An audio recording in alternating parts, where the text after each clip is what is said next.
Listen, Yeah. you finish your fries, Fry Boy, and save it for the pod. My fries are done.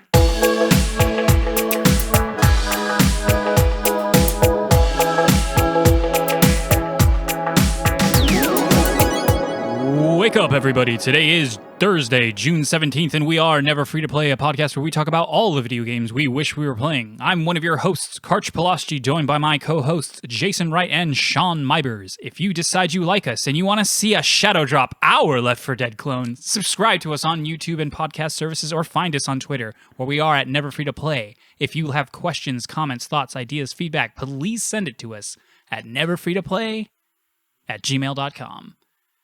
Josh, I meant to ask this earlier before we started the podcast, but Josh, where you been, Josh? Where you been? Yeah. Send us a question. Send me a text. I want to hear from you. I know we haven't been podding much, but I want to hear from you. All right, Jason, how you doing? Dude, I'm doing pretty good. I've recovered from my bike wreck. I'm back to it. I'm back pedaling away. I have been watching some movies on Disney Plus, and I made an observation. Yeah? So, someone's going to have to explain to me, and maybe I'm totally off base here, but it just seems like the most talented story writers for children's animation, at least Western children's animation, work at Disney. Because, like, we watched Raya and the Dragon, and it's not the best movie, but it's got a very nice message. It's about humanity coming together to be bigger than the sum of their parts and overcoming like this world crisis. It very much seems inspired by the pandemic. And that was what we watched like last week. And then tonight we started Rio. And Rio's literally about trying to get two birds to mate with each other, like just to get it on, just have some nice bird sex. And I'm just like, what is going on? That's a 20th Century Fox film, Rio, from 2011. And then, like, I just don't understand. Like, you couldn't come up with anything better than that for a plot than two birds having to do it? So, two thoughts here. One is Disney, I think, has like they have mastered and they know the niche that they fill, and so they're going to fill their niche every time. Two, I mean. Yes, Rio is terrible, but on the flip side, you have How to Train Your Dragon, and what DreamWorks has put out. All three of them. I would say is, that is equally as wonderful as the vast majority of stuff that Disney puts out, if not better than a lot of it. Also, you're literally comparing two movies, and Jason, I know you don't watch most Western animated children's stuff, so you couldn't even begin to tell me if they are or are not the best. What are you talking about? I don't watch. I have a 4-year-old. I watch everything on Disney Plus, my friend. Exactly, just Disney. Go ahead and go out for a year, come back. What else is there? What else is there? I don't even know, Just but I gave you guarantee. How to Train Your Dragon. Yeah, I watched which is all DreamWorks. of them, and they were wonderful. There you go. Like, I don't know what answer you're looking for here, but Sean if you're just looking for one example, Sean gave you three, and I concur. The Kung Fu Panda trilogy. Kung Fu Panda is amazing. Yeah. Okay, I do need to get Kung Fu So Panda. basically, I've seen it, but I'll give you that maybe only Disney and DreamWorks are putting out high quality stuff with every so often Illumination putting out good stuff. And hopefully they'll put out a great thing when they put out this Mario movie. You're too mainstream. That comes out. You're too mainstream. You got to get into that indie Western animation. You're a hipster. I am. And you're a basic bee. About. I don't know what to tell you. Okay, I'm just saying that the children's offerings on Amazon and Hulu and Netflix are all total garbage. Why don't you just go watch Coco Melon, Karch? They're not. My Little Pony is 9 seasons of phenomenal children's television. Get out of here. Puff and Rock, some of the best preschool, like 2 to 4 to 5-year-old, I that's want age. movies, not these shows. But you're talking Mr. about. TV. You're Mr. TV. Don't come at me like that all of a sudden. That's true. Also, this is like the worst banter topic. You want us to derail for 30 minutes, and you No, I don't. Go on. Hey, Sean, why don't you tell us about your staycation? We're rusty. Sure. So last was it? I mean, I guess in our improv cast, I mentioned the fact that I was working on doing a Minecraft staycation to Walt Disney World with my wife. That was quite successful. I hooked up and I got Minecraft running on my laptop, despite its lack of being on Game Pass, because screw you, Microsoft, on that one.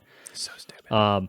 But got it running on my 50-inch screen TV. Got through Steam, and then later on a side program was able to get controller support, because for some reason Minecraft on PC, despite being around forever now, doesn't have native controller support, which I'm sure is really just me not being a true PC master race person.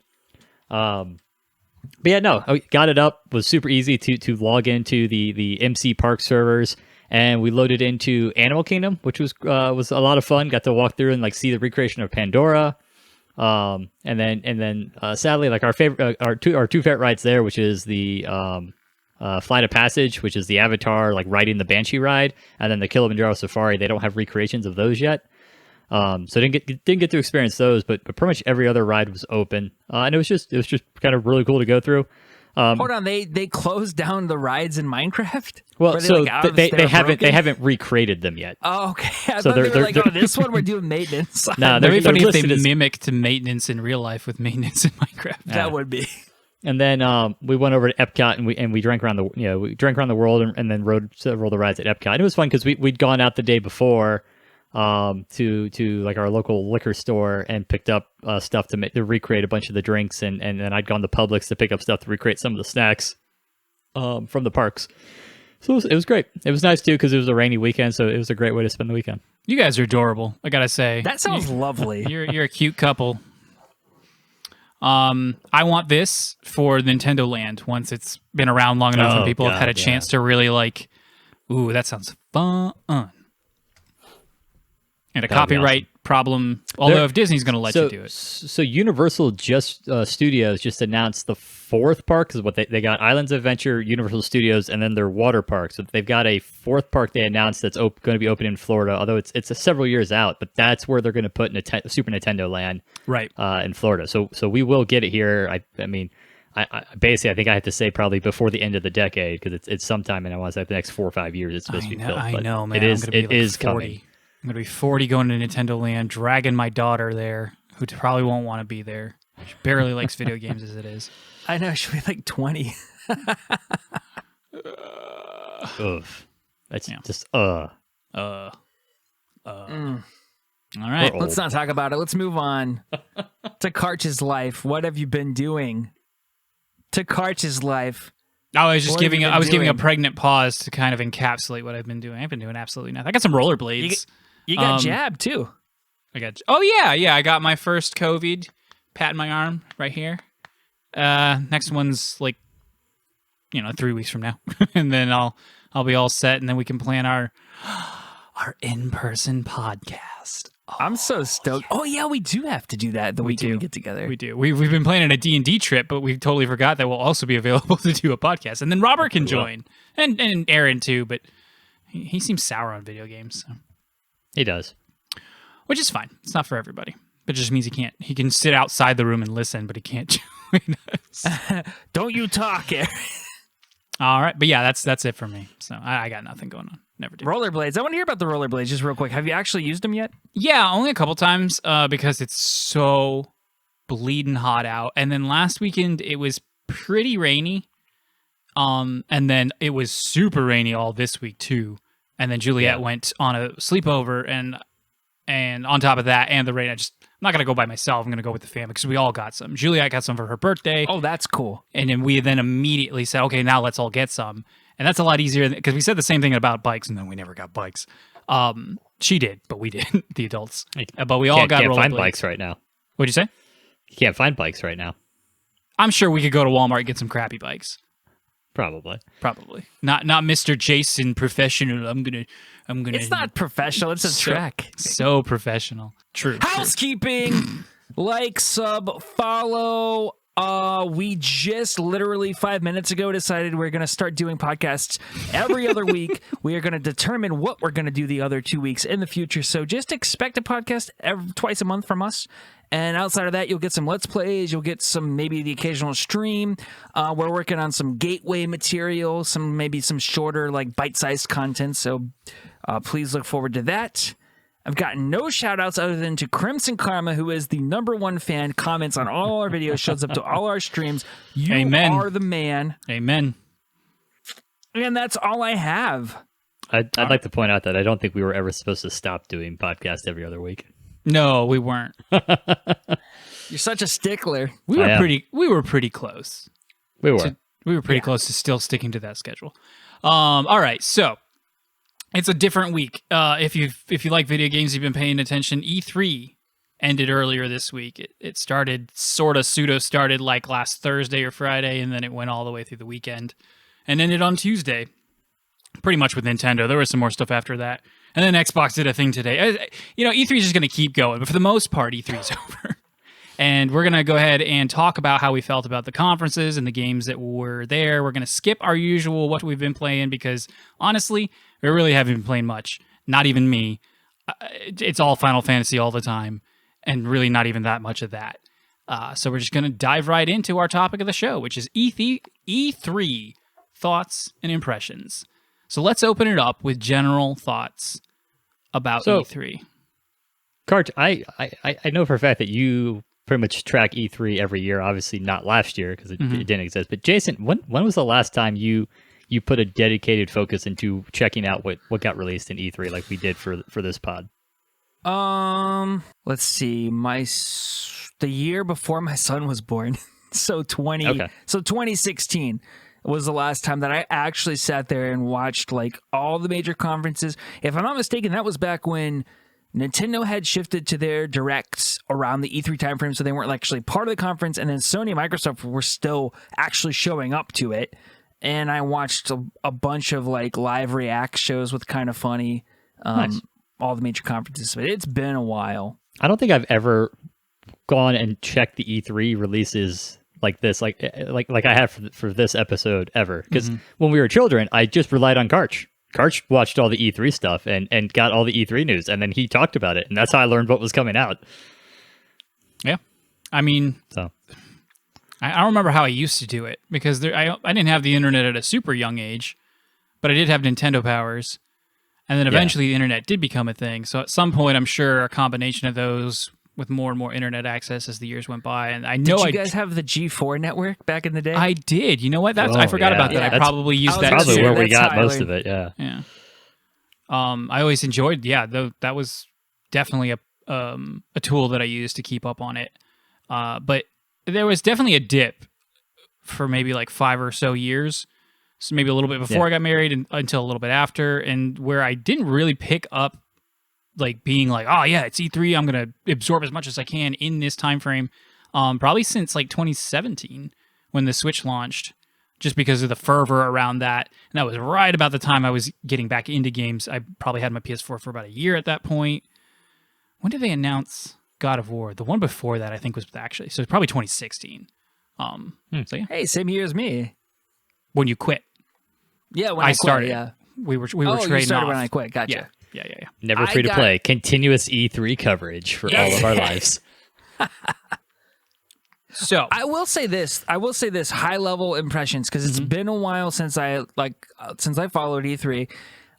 I guess I kind of forgot that it's all about hype and not so much about substance. And so I've been consuming these very targeted events, the state of plays, the Nintendo Directs, the Xbox Game Showcase, those sorts of things where they do kind of go into more depth.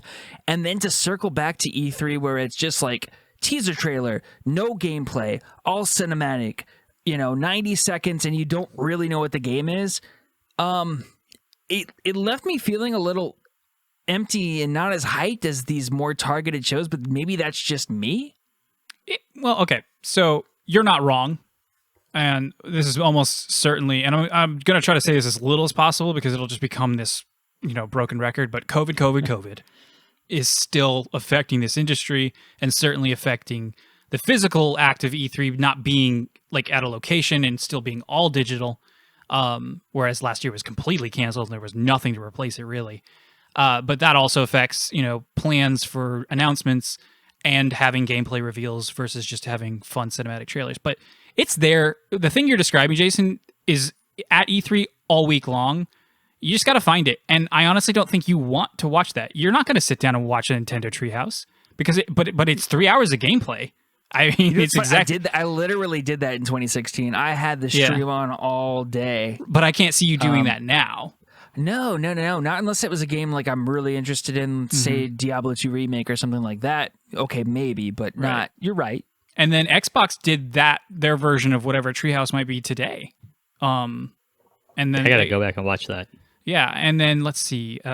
Some people, we'll talk about it later. A game you really liked, Redfall, just a complete and utter cinematic trailer with really almost no indication of what kind of game it's going to be, aside from the pedigree of that studio. Yeah, you can exactly. infer, but you still really have no clue. But then you had something like the Guardians of the Galaxy reveal presentation, which a lot of people said went too long, but it only went so long because they spent a lot of time showing you exactly how this game's going to play. Yep. And so it's like, which one do people want? And I think it's just a lot of different voices clamoring for a lot of different things at once. The Halo Infinite was basically all multiplayer gameplay. Yeah. Which was awesome. It was one of two trailers where, I mean, Jason, you talk about getting hyped. I watched that and then another trailer that I'm sure we'll talk about that I was like, oh, this is awesome. I want this game. Well, we're champing at the bit here to get into games, so who wants to start us off? Well, real quick, before we do that, let's talk conferences a bit. Does anybody... I watched them as close to live as possible, and I know you guys caught up afterward. Was there any that stood out to you as far as like, wow, that was a fun conference to watch? Or was it just, I'm really only interested in trailers and games and stuff? Yeah, I didn't watch a single conference. I went and found you only watched basically trailers, articles that had compiled what little was said and then the trailer. Okay. And part of that is, like I get it. It's a middle of the day thing, and I'm working, and I really Always don't have been the a bummer. ability to have something on the side and try to watch this while I'm especially over the last couple of weeks. Yeah. So I didn't catch any of it, and I'm not going to go back and rewatch the conferences. Yeah. Some of it, I mean, most of it was on the weekend this time, though. I'm just saying. Yeah. I was gonna say that some of it was staycationing. kind of prime time. Yeah, he was at Disney. Give him a break. I watched the Xbox conference and I watched the Nintendo conference. Okay. Those are the only two that I watched. So I didn't watch Devolver. Like I didn't watch any of the Summer Games Fest stuff. I enjoyed what I saw at the conferences, but to me, it is just I'm just a very pragmatic person, I guess, and it is for me just more about the trailers and what was shown and the information than it is about the spectacle. All right. Well, then I won't dwell too long. I love the spectacle. The spectacle is what I come for because, I get trailers all year long and here, and that's great too, but this is the only thing that separates that from the rest of the year, is the spectacle. Yeah. So that's what I come for. That said, nobody had a standout conference. There were some standout bad conferences. Capcom literally came to talk about 3 things that they already had announced. Some things were launched, one of those things was launching in July, another thing is launching in June. And then what was Resident Evil 8. They basically said, "Hey, this game just came out. Everyone loves it." And there was a black screen with some white text that said, "And DLC is coming." And that was all they said about that game. It was the most pointless thing I've ever seen. From just the recap article article that I read, that alone, I looked at it and went, man, Capcom's conference must have sucked. It was really That's bad. hilarious. I was in that's a meeting how bad today. it was.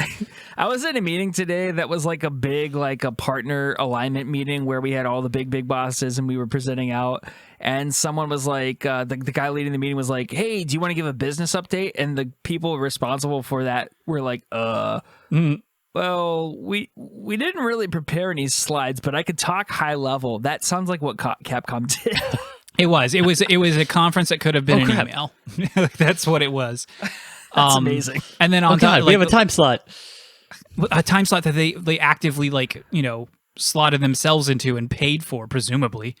They paid to host a thing under the E3 umbrella that was just, "Hey, we got nothing to show. Thanks for coming." It was 23 minutes. Ridiculous. And then finally, go watch the Devolver conference. Sit down and watch it's 30 minutes almost to the second. And it's entertaining from start to finish, and the game's really That's lunch good. tomorrow. Lunch tomorrow. It's funny, especially if you've watched the other ones.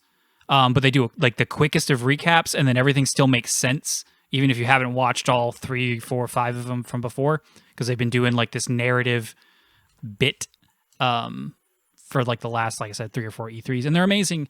And I love that publisher. They're great. All right, let's get on to the games. Who wants to go first?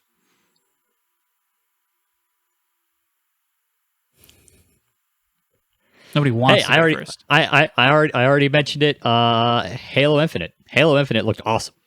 It did. I only saw a teeny tiny bit, but yeah, it was just the Halo multiplayer, which, let's face it, has always been the main strength of the Halo series. But yeah, it was that frenetic Halo gameplay. We got to see that the grapple isn't just going to be a campaign thing, and it's going to beyond movement. You'll be able to grapple and like pull items towards you and pull yourself towards vehicles. There was an awesome moment because Halo's always had that double kill and killing spree where they grappled onto an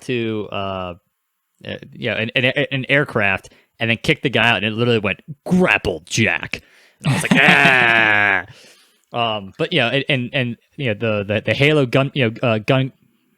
gunplay looked as awesome as ever. But then they brought back like a version of from Halo 3, which were like the little capability drops, and they had things where like the guy he threw something out and then threw a grenade, and it was like a gravity slingshot, and he like slingshot it like a 90-degree through a door to blow a guy up. It was awesome. It made me very excited for Halo because Halo has that it's that and Destiny are the two games that I see that always do the best. Where like their gunplay has like oomph and like you feel it. Like so many other shooter games, it's like you're shooting a guy and you're just like whittling away at a health bar. Whereas like these guys, like there's a physicality even when you're shooting people. And so it was nice to see Halo Infinite looking great and playing like Halo at its best. Which sure, I mean it's obviously it's the theatrics, but it gave me great excitement for Halo. Question for you, Sean. Yep. Sorry, not to cut you off, Karch, but one question. When I was watching this trailer, I literally wrote this question down for you, Sean. Yep. Does this look better than it did at the console release event? And what changes do you notice that would, because it does seem like this was better received than it was then. So like, talk to me about that. I think this was better received just because it was frenetic Halo multiplayer gameplay. And I mean graphically, I'll be honest, I watched the previous event from the previous trailer from last year once. There was some things that looked to me like, okay, there's some incomplete models here, especially I think the one Brute. But this you could tell. I mean, obviously it's everyone in Spartan armor because it's multiplayer, but everything looked like it was finished. This looked like a game much closer to finished than the last trailer.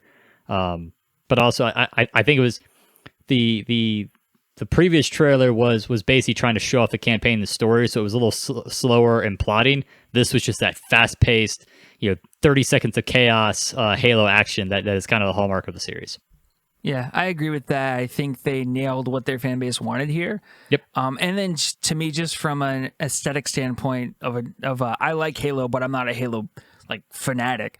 But the combat looked better, like you said.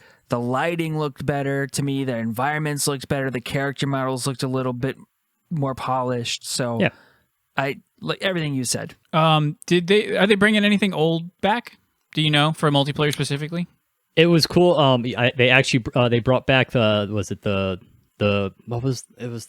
Brute vehicle, the Brute Crusher or the Brute Trawler, which was a vehicle we haven't seen in 2 or 3 Halos now.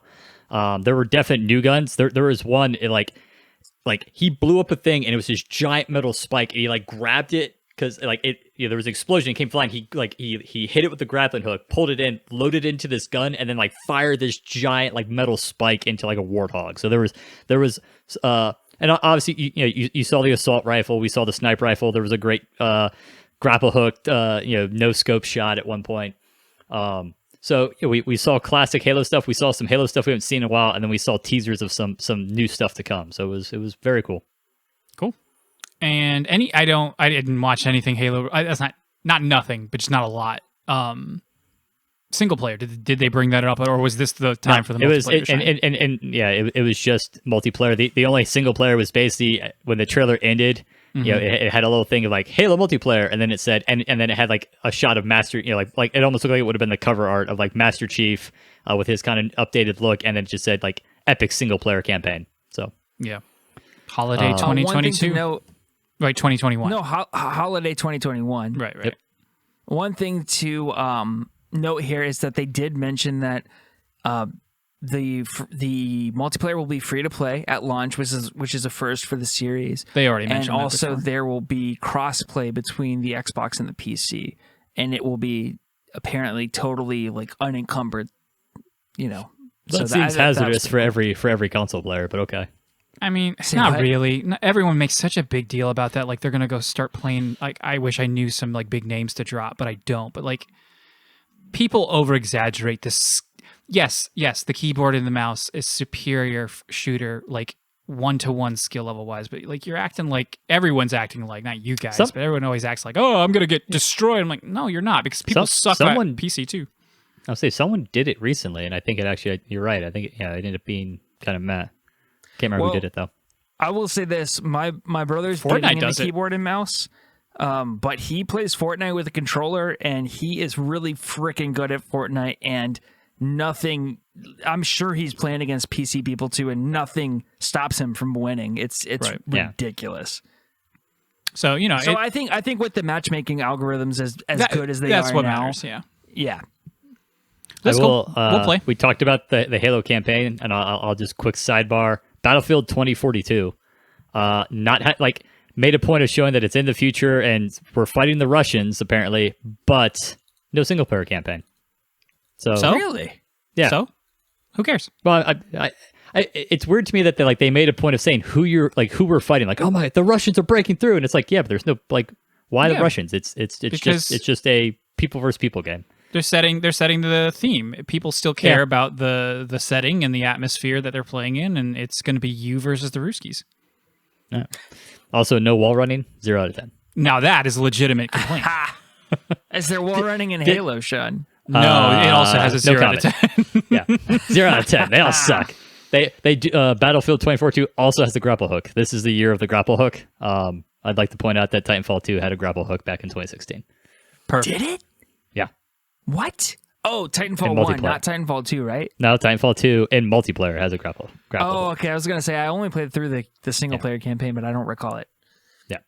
Speaking of wall running, it's not quite running, but you're definitely clinging to a wall. Nintendo dropped Yeah. my favorite thing probably in the entire E3 weekend, and that is Metroid Dread.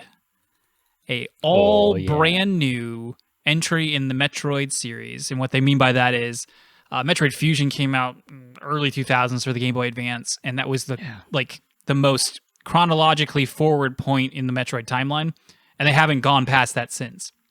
Supposedly, and I didn't know this, maybe you guys did, but Metroid Dread was rumored as a DS game years and years ago, and then it just kind of I read that after the fact, and apparently it just kind of disappeared and was clearly canceled at some point, but now they're kind of bringing it back, and that's really fun, especially if you've been waiting all these years, because again, it's been 19 since Fusion came out, which is crazy because I remember playing Fusion when it came out. I'll say Fusion's the last 2D Metroid that I played. Mm-hmm.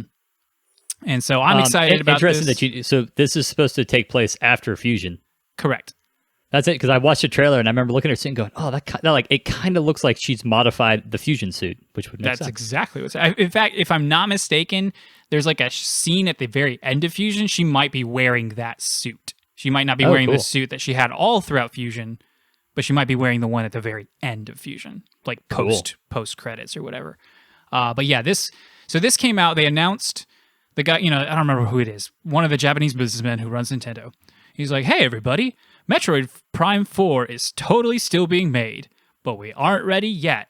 Here's a different Metroid game." And so, immediately they tell you, hey, here's a Metroid game coming, but it also kind of takes the wind out of your sails because you're like, A, it's not a surprise anymore, but B, they just told you something that you wanted, at least for me, is definitely still not coming anytime soon. And then they show the trailer, and it's Samus, like you said, in a Fusion-looking suit, in some decent-looking graphics, walking in a creepy dark hallway, and then the word Metroid goes onto a black screen, another cut to Samus, blah, blah, blah, and then it's 5, and it's what? And then more gameplay, and eventually they do Metroid, big white letters, and then big deep, dark blood red letters, Dread. The theme of the game being, Dread. Because you're going to be hunted by these robots called Emmy, EMMI, and they're not killable, at least not easily. I don't know if any of you guys, did you watch the gameplay Treehouse stuff at all? I did not. I did not.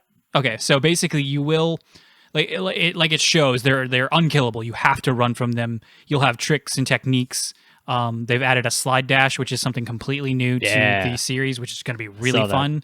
The coolest thing, and I know Jason is really excited about this, is like the fastest looking Metroid that you've probably ever seen, 2D or 3D. Exact thing I'm most excited about, because it so reminded me of a game like Dead Cells in a way, just because of how quick and fluid it was and how you could move between the levels. And when I say that, I mean like vertically. You can move up and down vertically, like very, very quick, which is something that, like, I like I love Samus as a character, but I only know her from Smash. And so I've never actually played a Metroid game. And aside from a little bit of time I spent with Super Metroid on Nintendo Switch Online service, but it just felt so clunky and heavy. It is. She is. That's how that game plays. This looked so quick and fluid, and it got me really excited to play this. Yeah, so if this is the same team that made Samus Returns, which was the previous Metroid title, which was a remake of Samus 2, or Metroid 2, which was a Game Boy game. And it looked, I actually didn't play it, so none of us have played a game that could actually inform how this game might play for us. So we're all going to go into this one basically completely new and blind. So that's fun. But like, you can see at one point she has like this like melee counter / melee attack. That was something they introduced in that game. And if you go and you look at trailers of Samus Returns, you're going to see a lot of, okay, that makes sense that this game looks almost identical, except now it looks really pretty because it's on a Switch instead of an ugly 3DS. But yeah, Metroid's getting its time in the sun. I can't wait.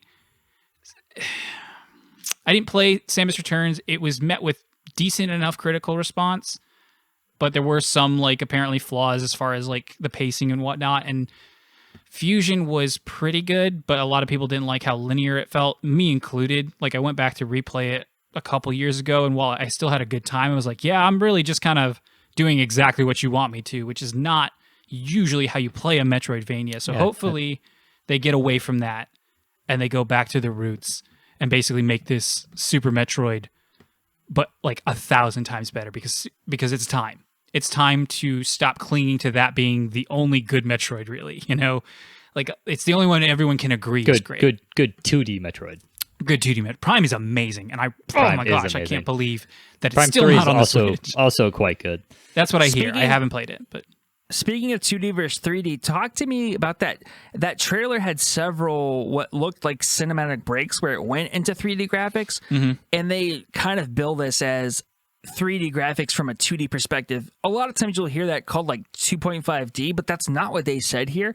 Talk to me about that aspect of it. Do you think any part of this is going to be in 3D since it is on the Switch, or do you think it's like, no, that's just cutscenes, it's all going to be kind of 2D? Absolutely not. It's going to be all 2D. Okay. Yeah. That is what this game. This is a low. I put that in giant quotes. This is a low budget Metroid comparatively to a lot of other it's a AAA game. I'm not going to balk at spending $60 on this, but it is clearly a lower budget. This is the same. It's so obviously the same engine that they used for Samus Returns on the 3DS. They're just making it look much better. Is this a 3DS team that made this game? Because we had been wondering for the longest time. Same developer. That's I was just about to say. Okay. Like, this actually makes me somewhat hopeful because we talked about, hey, where's all been the 3DS developers? And I think this is a sign of that hopefully we will get these games that would have been handheld games. I would love they'll play on that. the Switch. Yeah. And it comes out October 8th this year. Oh, yeah, I'm so excited. I'm like, you guys don't understand. My plant is shutting down for like 2 weeks, and I'm going to have to basically do nothing. And this is what I'm going to do. I'm day one on this. It's going to be great. Oh, I got sidetracked earlier, but the premises are there's these robots that are owned and created and run by the Federation, which is like the government in space that Samus kind of works alongside. And she's at this base thing, and for some reason they're attacking her. I don't know why. I don't think they tell you why, but they're unkillable. They're completely undestroyable, so you have to use your tricks and techniques to avoid them. Eventually, in each little sector, it seems, where it'll seem like one of those robots will patrol. There is like this super, I think they call it an Omega Beam. It's basically a one-time power-up that you have to get to, and in order to get there, you have to avoid that robot. But once you acquire it, that will then give you the opportunity to destroy them. So it's not this constant, because that wouldn't be very fun. It wouldn't be fun to have to go back and do the fun Metroid exploration thing, knowing that there's this thing that's... Yeah, I figured there had to be a way that you were going to kill these get rid of them in an area, so then you could go back and do the normal Metroidvania exploration in that area. Mm-hmm. Yeah, nice. So this looks exciting. Were you going to say something, Jason? Oh, I was going to say it reminds me a little bit of the beginning of Breath of the Wild when you go into that area and you hear the insane piano music and you just get attacked by these laser shooting bots and you're like, what is going on? But then eventually you're able to overcome them. You didn't shield parry and kill them? I'm leaving. I think I did that all 2 times and they were probably accidental. Oh, I got really good at the shield parry. You have to if you want to be awesome. Yeah. Bro. I'll stop talking about Metroid. Maybe we'll save it for the next time some new information comes out, because I could keep talking about Metroid.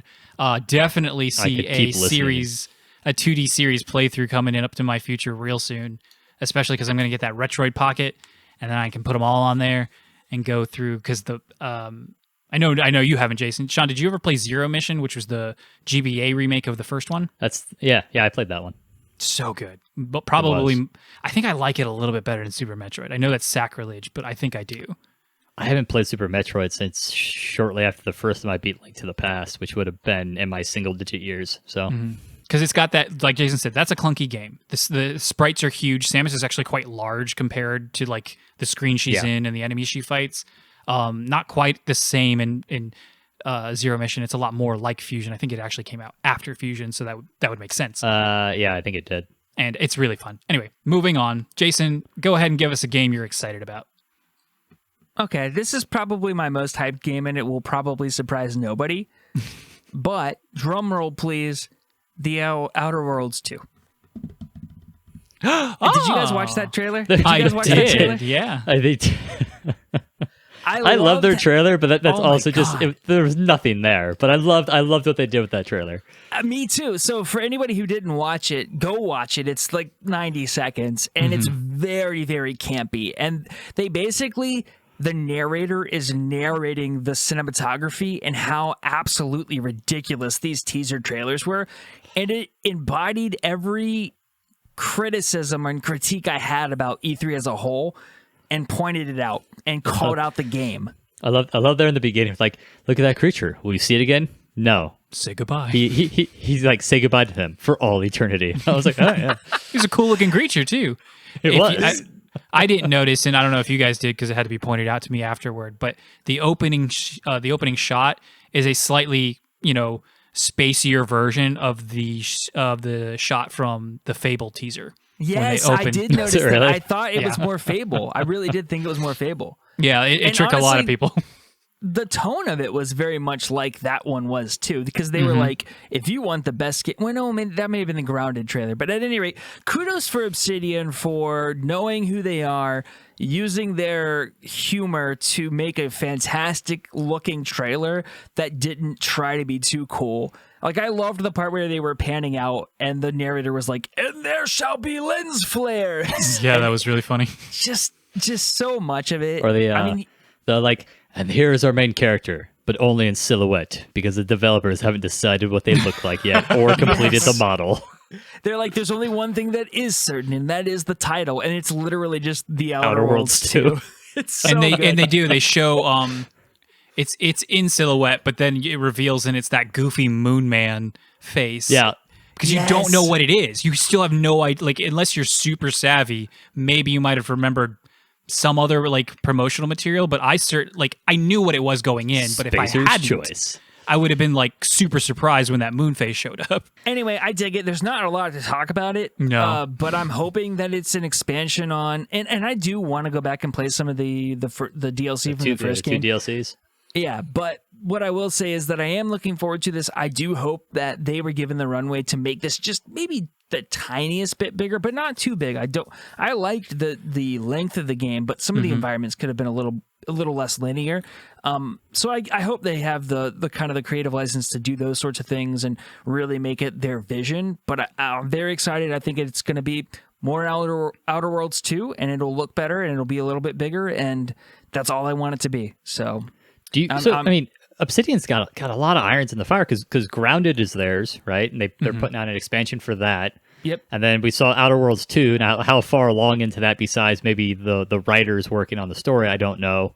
And then Avowed, which we didn't see anything from Avowed, but that's for the size that Obsidian is, that is more getting ready to, more that they are apparently working on than I would have expected, than I would think they can be doing at once. And so either they are super, super early in Outer Worlds is probably the answer. Or my more hopeful viewpoint is maybe Avowed is closer to the release than we think. Ooh, I like that idea. Or Billy Gates is just throwing a ton of money at them and they're able to grow a little bit. That sounds fun, but like all those cool theories we always have are never true. Like companies are companies, and if they have something that'll wow people and impress shareholders and raise interest and price, they show it. I'm sure it's the first one, which is they know they're going to make a sequel. They're probably got some people working on just trying to figure out the storyline's going to be, and they slap this cinematic together. Right?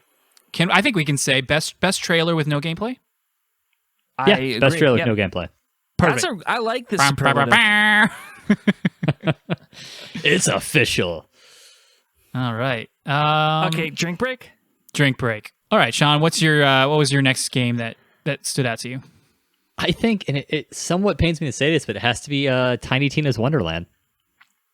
And I can't stand Tiny Tina as a character, but I played that Borderlands 2 DLC that was that Wonderland is basically a full game expansion of, and that game was literally just one D&D inside joke after another. And I like the general gameplay of Borderlands 2.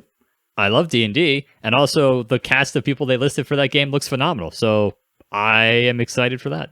All right, I didn't watch this trailer. Give me a high level. Is this just a Borderlands spinoff? Is that what this is? This is a Borderlands spinoff. So the DLC that came out for 2, it was basically that the Borderlands 1's characters, while they were waiting for the Borderlands 2 characters, to do stuff as part of the main story, were bored, and so they played was it bunkers and badasses, which is basically supposed to be their version of D&D, and Tiny Tina was the dungeon master, and so it's just Borderlands gameplay with you playing as your Borderlands 2 character, but it's supposed to be that you were someone's D&D character. And so I mean it had like you had grenades, or you have grenades in Borderlands 2, but the grenades you could find were things like magic missile and fireball.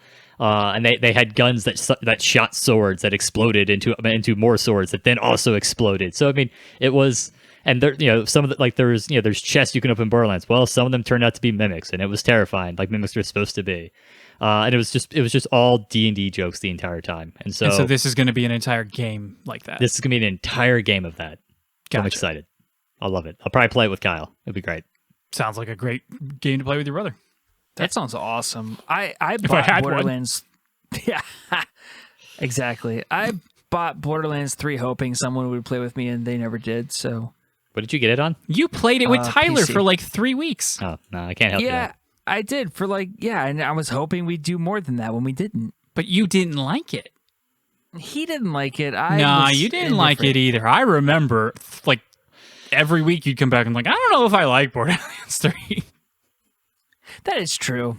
You're right. We don't have to get too far into that. I'm excited about this as well. I don't know that I'll play it, at least not at launch. Release. But yeah. But hearing you say, because I didn't realize how intertwined this was with D&D, but that makes sense. Like the trailer makes so much more sense. It's kind of Tiny Tina explaining this world, and it's her. It seemed like it was her narrative, and she's which is why at the very end she's like, roll initiative. That's really cool. And I was very confused by the dragon attacking the guy, and the guy had a gun. I did not know this was a Borderlands spinoff when I watched the trailer. So I'm like, okay, dragon, okay, guy, okay, gun and dragon. That's a little weird. You don't typically see guns and dragons in the same universe. What is Andy Samberg and Wanda Sykes and Will Arnett doing here? And what is this unicorn sweeping in from the right and blasting this dragon? I was so confused. What was the name of the unicorn? But something.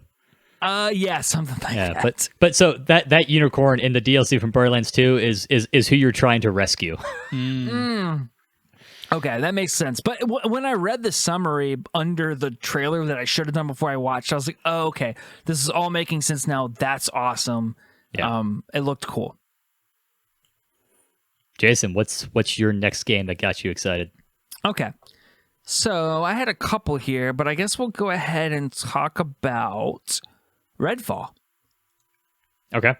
Now, this is one that I think echoes back to our earlier criticism of E3 overall, whereas this was a totally cinematic trailer that didn't show gameplay really. And it's the hype, my hype is heavily reliant on the pedigree of Arcane Austin. So I didn't realize that Arcane had 2 studios now. So they have one in, I'm going to butcher the name, Lyon, France. Is that how you say that? Maybe. Well, anyway, that's the team that on their website, it says they're working on Deathloop. Meanwhile, Arcane Austin is working on this Redfall. So it's open world, 1 to 4 player vampire shooter. That's like kind of just the high level pitch of it. This is the studio that worked on Dishonored and Prey.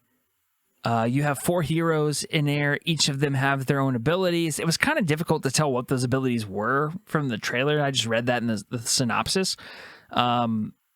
But the combat looked really neat. Like, I'm me imagining what the combat would be, knowing that it's Arcane. I'm imagining first person. I'm imagining these special abilities. And I'm imagining going after vampires in this really cool looking environment, in this really cool looking world. And the fact that it looks like it's an open world with a co-op campaign, like that is my jam. Like I love Arcane, love first person, love co-op campaign. So if that can deliver on all those, I'm totally in on this. And this is like a Jason and Tyler game right here. Is it a campaign? Like, is it going to have like a story? I hope so. I would imagine because all of Arcane's other stuff has. Right, but that's my point. It's like maybe this is they're not that. Even if it doesn't, that's fine. I'm fine with Sure. No, I know that's not a deal breaker for you. So, but this was one of the on Easy Allies. This was one of the guys' favorite thing from E3, and he read off this really long list of stuff. So if you go find that, you might be able to get more info on it at some point, as far as like what those powers were, and kind of get a better idea for exactly what kind of gameplay it is. I kind of tuned it out though, so I don't remember what he said. Yeah, you said this looked meh, which makes sense given the type of game that you typically enjoy. Well, even from it, yes, I honestly didn't know anything about it being Arcane, first person, or anything until you said it earlier today in our chat. When I said it was meh, I just based on like, oh, here's a group of people fighting some vampires in like a sort of kind of funny, but also not funny at all, like setting.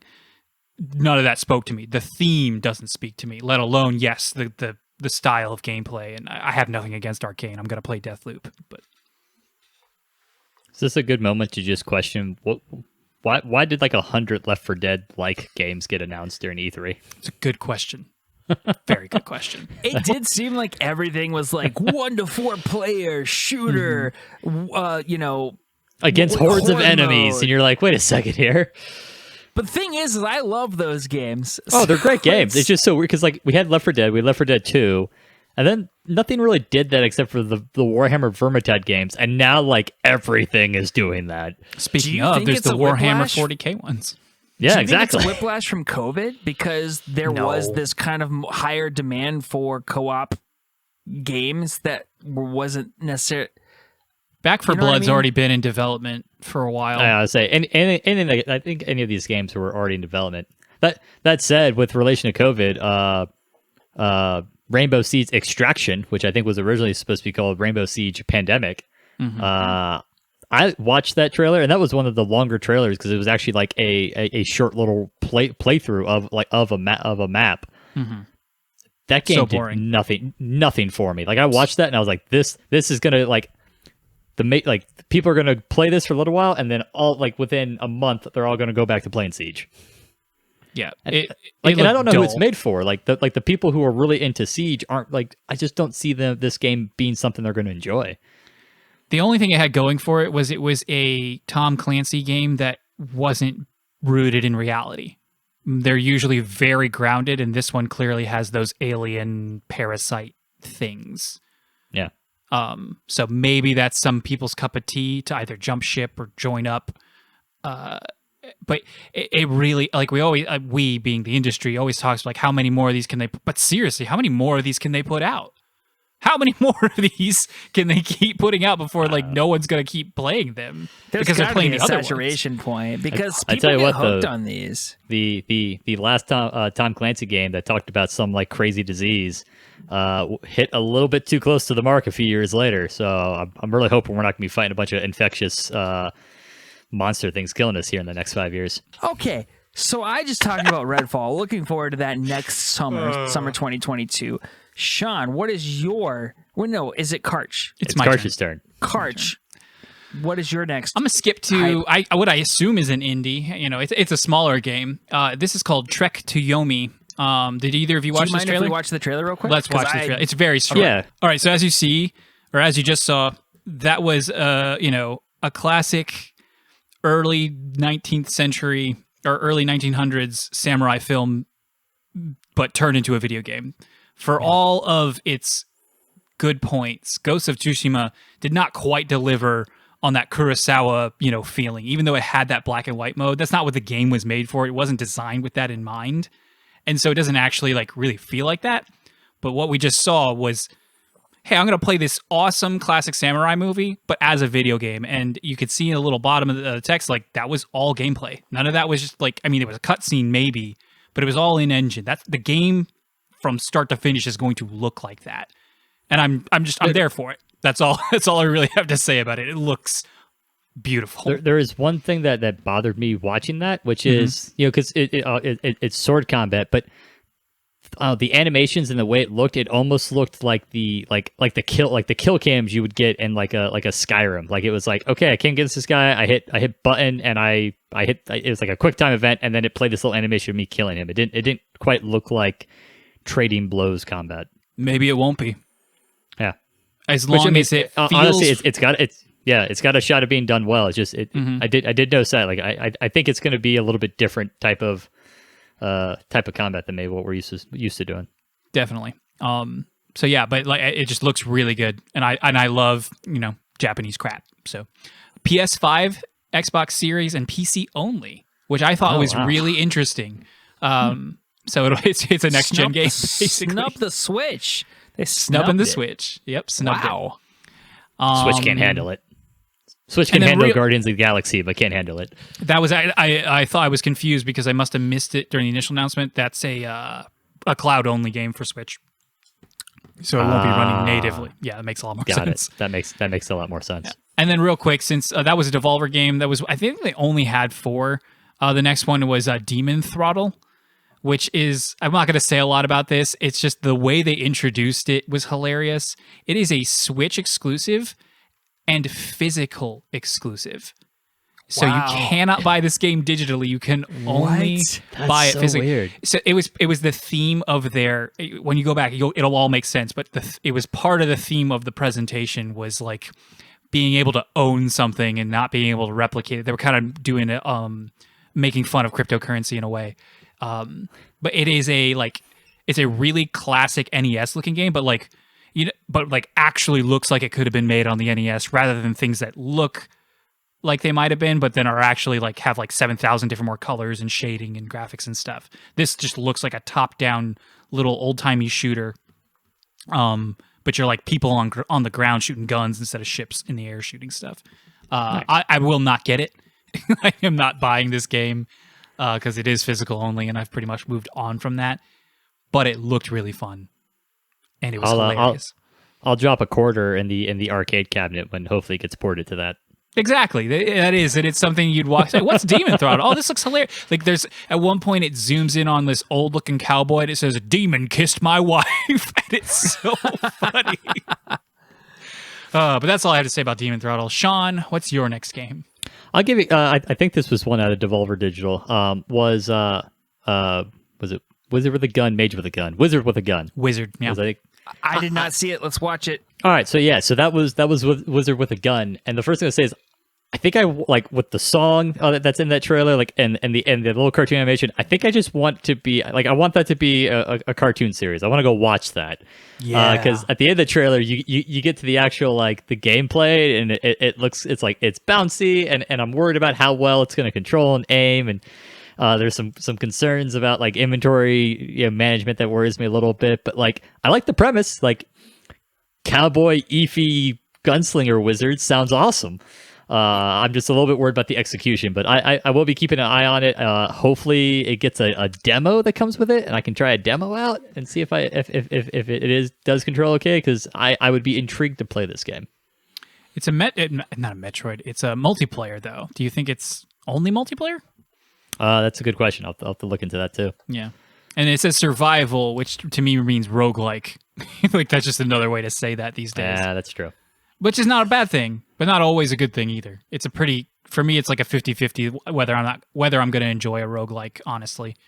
Yeah.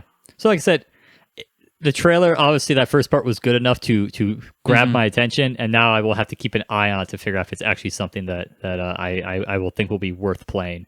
If we're lucky, it'll have cutscenes just like that throughout the game. As opposed to like Wargroove, which had that one awesome opening cutscene, and then that art style never showed up again. What a disappointment that game was. Yeah, it had a lot riding on its shoulders. While we're talking about Wargroove and what we wanted it to be, what got announced, Karch? Advance Wars Reboot Camp, which is a remake of 1 and 2, which was awesome. Like honestly, out loud expletives came out of my mouth. Because I was so surprised when that text came up. I was like, I know that text. Orange Star Army, I know what that means. And like I was literally fumbling my phone in my hand while I watched it on TV trying to text you how like excited I was. Because you couldn't watch it live, and I was trying to... And I had just said earlier today jokingly, like what's the thing you want at E3? And I was like, I want an Advance Wars. Like I literally said it as my like... What's the thing I want at E3 that'll never happen? I want a new Advance Wars game. And there it was. And it's not new, but it is 2. 1's really good. 2 is probably the best in this series. It's hard to say because it's been a really long time since I played either it or Dual Strike. The art, which immediately turned me off, I watched an extended I watched the Treehouse, which went through like 2 different levels. And it's already grown on me because for the most part the map sprites look the same. It's the little battle sequences that were a little thing iffy, and then the character portraits, they move around the CEOs, which bugged me at first, but again I got over it pretty quick. And then when they use their powers, there's a little animation instead of just their like static image like flashing across the screen. Like so Eagle used his and he did this cool little flip and like he put his glasses on. I was like, all right, yeah, I can get, but it's still like nice. 2D animated. So yeah, $60 though. How do you feel about that? That's steep. That's steep for a remake. Like, but that's kind of Nintendo's MO. I mean, they do that, so it's not totally. So the only thing they're adding to it, it's not unprecedented. But the only thing they're adding to it, aside from the graphical overhaul, which like you can say that, but if I didn't want that, that's not my fault that you did that. Like it looked good already. You could have just up-resed it and it would have been fine. You didn't have to overhaul the graphics. But they are adding online play. So that is kind of a big deal. A game that has a really robust map-making system and multiplayer system to be able to play with friends online where that was impossible on the GBA. Is it PvP or? Yeah, PvP. What? Okay. Yeah. Mm-hmm. Well, that's interesting. That's like going to be like insane chess, basically. I don't know of another grid-based, turn-based that it's got, online like that. Yeah, me either. So Sean, how do you feel about the $60? It's the same ground we've gone over before, which is, if Nintendo would just freaking open up their backlog catalog to being purchased instead of this, what I'd go do? I'd just go buy 1 and 2 for hopefully them charging me like, I don't know, $5 or $10 for them. Like they probably. This is why they don't do that. I'm pretty sure these were available on the Wii U shop, if I'm not mistaken, because they had a bunch of GBA games in the Wii U shop and they were only like $5 or $10. Yeah. So they used to do it. Yeah, $60 is a lot to drop on this, but I'm so happy to see Advance Wars again. Like I want to at least stay positive, and I'm so happy to see Advance Wars again. Yeah, I'll get it because it'll be like I'm getting that Metroid Pocket, and I could put it on that. I could put it on my phone. I have played it on my phone before. But I'll get this as a sign of good faith that yes, I want more. Yeah, halfsies is great. Sure, we'll go halfsies. That's what I was gonna say. Is I might buy this just in the hopes that if they sell enough, it'll mean I'll actually get a brand new Advance Wars. Give me more Advance Wars. And you know what was I funny, want though? to mech flood over everything. I saw this Advance Wars, and I was actually more excited by this. And maybe it's just because of the hype and how much people love this game. But like Metal Slug Tactics was also announced. Mm-hmm. And it looked kind of similar in premise. It's grid-based, turn-based, kind of this SNES aesthetic, tactics game. But for some reason, it just didn't speak to me like I think Advance Wars will. Advance Wars, there were a lot of games like it around its time and since, most recently Wargroove, but there were some others before that, but just none of them. Advance Wars just hit that spot. They struck that balance. Nailed just so, the gameplay is so good. And it's not, like, it's fun enough to just eke by and beat all the levels. But then if you do them certain ways or so well, then you get branching paths, kind of like Star Fox style. And then there are grades that you can get, like I can S rank it or I can D rank it. And then there's just a really good, like, I wouldn't call it end game, but there are like missions that you can do that isn't the campaign, just as like added content. It's like, it was just so much game packed into like such a little cartridge, like all GBA games were back then. Yeah. And I love that console. I love it so much. This would have been the best Shadow Drop, and I'm so sad that it's not coming until December. That would have been awesome if they were like, it's available now. There were no Shadow Drops this year of note. Like maybe somebody had something out today, but usually E3 has a couple, but they didn't have any this year. And I was sad. I was disappointed there were no Shadow Drops. And speaking of disappointments, we've been talking a lot about hype. Let's talk about something that disappointed you. I will start. Yes, please. Maybe I'm totally off base here, but Square put out this Marvel Guardians of the Galaxy. I'm not sure if I don't think we knew about this before. There was rumors. It had been rumored, but no concrete stuff. How many failed Marvel IP games does Square need in their portfolio? Like, I don't understand. Like, okay, it was a kind of a funny opening to the trailer. And what was so jarring to me is that in Guardians of the Galaxy, some of the characters are like these alien things, and so they don't really have the likeness of an actor. And so you were able to get the little raccoon dude and the buff alien dude and the weird, sexy alien girl, and they all look exactly the same as they did in the movie. And then you have Star-Lord. They don't look the same. They don't look the same, though. Drax and Gamora look particularly different, and there were even things about Rocket that were different than he would have looked in the movie. Okay, so is it closer to the comics is what Star-Lord looked like, or what? Like, where did they get this weird little bleached blonde, like, the pompadour is a bit much. Like, he has a straight-up pompadour, but he is blonde in the comics. Yes. Okay, so maybe I'm, like I said, maybe I'm way off base, but I just, like...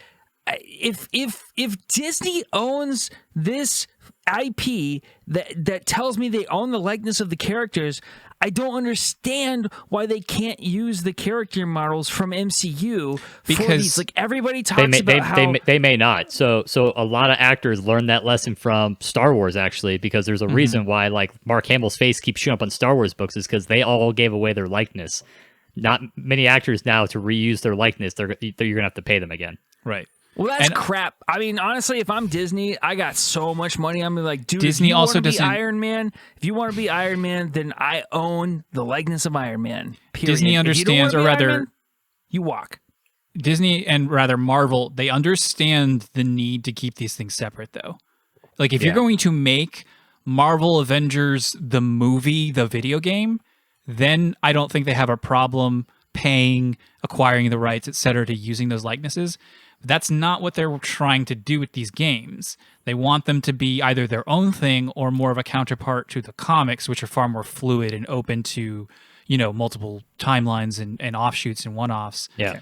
You're just simply coming at this from a perspective where you don't read the comics. You only know the movies. That's fine, and that's fair. But this brings me to my next critique, which is the gameplay that they showed in the trailer, which to me literally looks like they just copied the combat from Arkham Asylum, and they didn't do anything to it. They're like, this Arkham Asylum, perfect. I don't care that it was like a... Yeah, that's what it looked like to me. It was how? Like, pow, pow, pow, pow. Explain to me how it looks like Arkham Just Asylum. like boom, boom, boom, He's boom, shooting, though. Boom. That's it. That's like 1, 2, 3, 4. Big hit. That's everything in the game. Your I comparisons. don't know where you're coming at from that. That I is never not what know I where walked he's away coming. from. Do you guys want to watch the trailer? I will show you. I No, did I watch remember. the trailer. No, that trailer's too long. Oh, yeah, it's like 2 minutes instead of 90 seconds. The trailer doesn't show the gameplay. The gameplay comes well after that. Also, you only control moments in the trailer. You only control Star-Lord. He's the only one you control, like Yeah. directly. And he shoots. shoots the whole time. How can you compare it to Arkham? He punches somebody punches. But not. Okay, sure. If that's your takeaway, I can't change your takeaway, but I'm baffled by it. That's all. Yeah, that's why be baffled. I thought this looked better than Marvel's Avengers. I saw this one, especially because it is a single player game. It is not trying to do the whole team thing that Marvel Avengers, which I get why Marvel Avengers wanted to do that. I think this has the possibility of having a better story and actually being something I'm more likely to play than Marvel's Avengers. Yeah, for sure, better story. Mm-hmm. But it's being written by the guy who's writing some of the, again, this is word of mouth for people on Reddit and the trailer itself, but like the guy writing the story for the game wrote some of the more well received, at least in recent years, comics for Guardians of the Galaxy. So yeah, I'm really excited for this. I'm the opposite of you. I was surprised that you put this on your and yet not, because this is actually getting a lot of mixed reviews on the internet. Some people are like, this looks amazing. Some people are like, oh my gosh, this looks so stupid. I'm telling you, this game mechanically looks lacking. Story-wise, yes, awesome. But fine. Who cares? But know yourself enough to know that if you play this game, that's not why you're gonna play it. You're gonna play it because it has branching, at least on the surface, branching stories and decisions, and the banter between the characters and the well-written story, and the way that you're gonna get to use your teammates as party members of in a manner of speaking. It's almost like Final Fantasy VII remake, but instead of ever actually controlling those characters, they're still kind of assigned to hotkeys, but they're always there with you. I don't know. Yes, I see that complaint. Because other people had the same complaint too. Like, the combat does look a little clunky and dull, but as long as that part's serviceable, everything else will outshine it to the point where it doesn't matter, because that's not what it's trying to necessarily do. Now maybe those enemies. That's not why I play games. So it's why you play some games, and it's why you would play this one if you wanted to. It's not you can't sit there and tell me that the only reason you play games is because they have amazing, stellar, perfect combat. It's a huge bonus, and it's why we play video games in general. But I know the mechanics for a fact of a game are typically what attract me to a game. Right, but its mechanics are more than the way he punches, there's so much more to what mechanics are and mean and feel like. The party system that's likely going to be a part of this, and whether impact you have on dialogue choice and all that is more than just the gameplay that we're seeing here. Where did you see in here that there was dialogue choice? Again, I don't want to watch this trailer again right this second, but it's very much, or maybe it wasn't in the trailer, maybe it was in the, because here's a big detractor from the Square conference. They spent more than half their time on this game. I appreciated it because I didn't watch the Square. I watched the 2 minute and 30-second trailer. There's more. They do the beginnings of a mission. And it's great. Go watch that. It might change your mind completely, and maybe that's why I don't understand your. I was literally just going off this 2 minute and 30-second trailer that I saw. So I should go back and watch that. So anyway, we can move on from this. Did you guys have anything that you felt was a little lackluster in the conference? Well, before we go off of this, what was I going to say? Oh, I forgot. What was it? Oh, I am worried that they're going to chat too much, because in the trailer and in the extended gameplay thing, constant talking. And it's just, I was like, this will become too much way too quickly if they don't find a good balance at some point. Yeah, it could be cringy at some point. Exactly. All right. I don't trust Square with Marvel, period. And I think that's a little bit of what scares It's me about IDOS it. And then the fact Montreal, that if that changes your opinion at all. it doesn't. Because, again, it just reminded me so much. And I liked Arkham for what it was at the time that it came out, but this reminds me so much of it. We don't have to rehash that. We have difference of opinion. That's fine. We can move on. Sean, did you have any other disappointments? I know you already talked about a couple of them. No, I've already crapped on Rainbow Six Extraction and Battlefield 2042. I'm good. All right, my turn. Mine were also Square related in the Final Fantasy vein. So, in addition to Guardians, they then went on to give the strangest, quickest, most disappointing, all wrapped up in one announcement of some very much desired, and I said this might happen too because of my Final Fantasy bet, but they are porting the first 6 Final Fantasies, so 1, 2, 3, 4, 5, 6, all of the 8 and 16-bit Final Fantasies are getting, like, they called it pixel remaster, I think was the phrase they used. So in recent years, all those games were ported to Steam and mobile.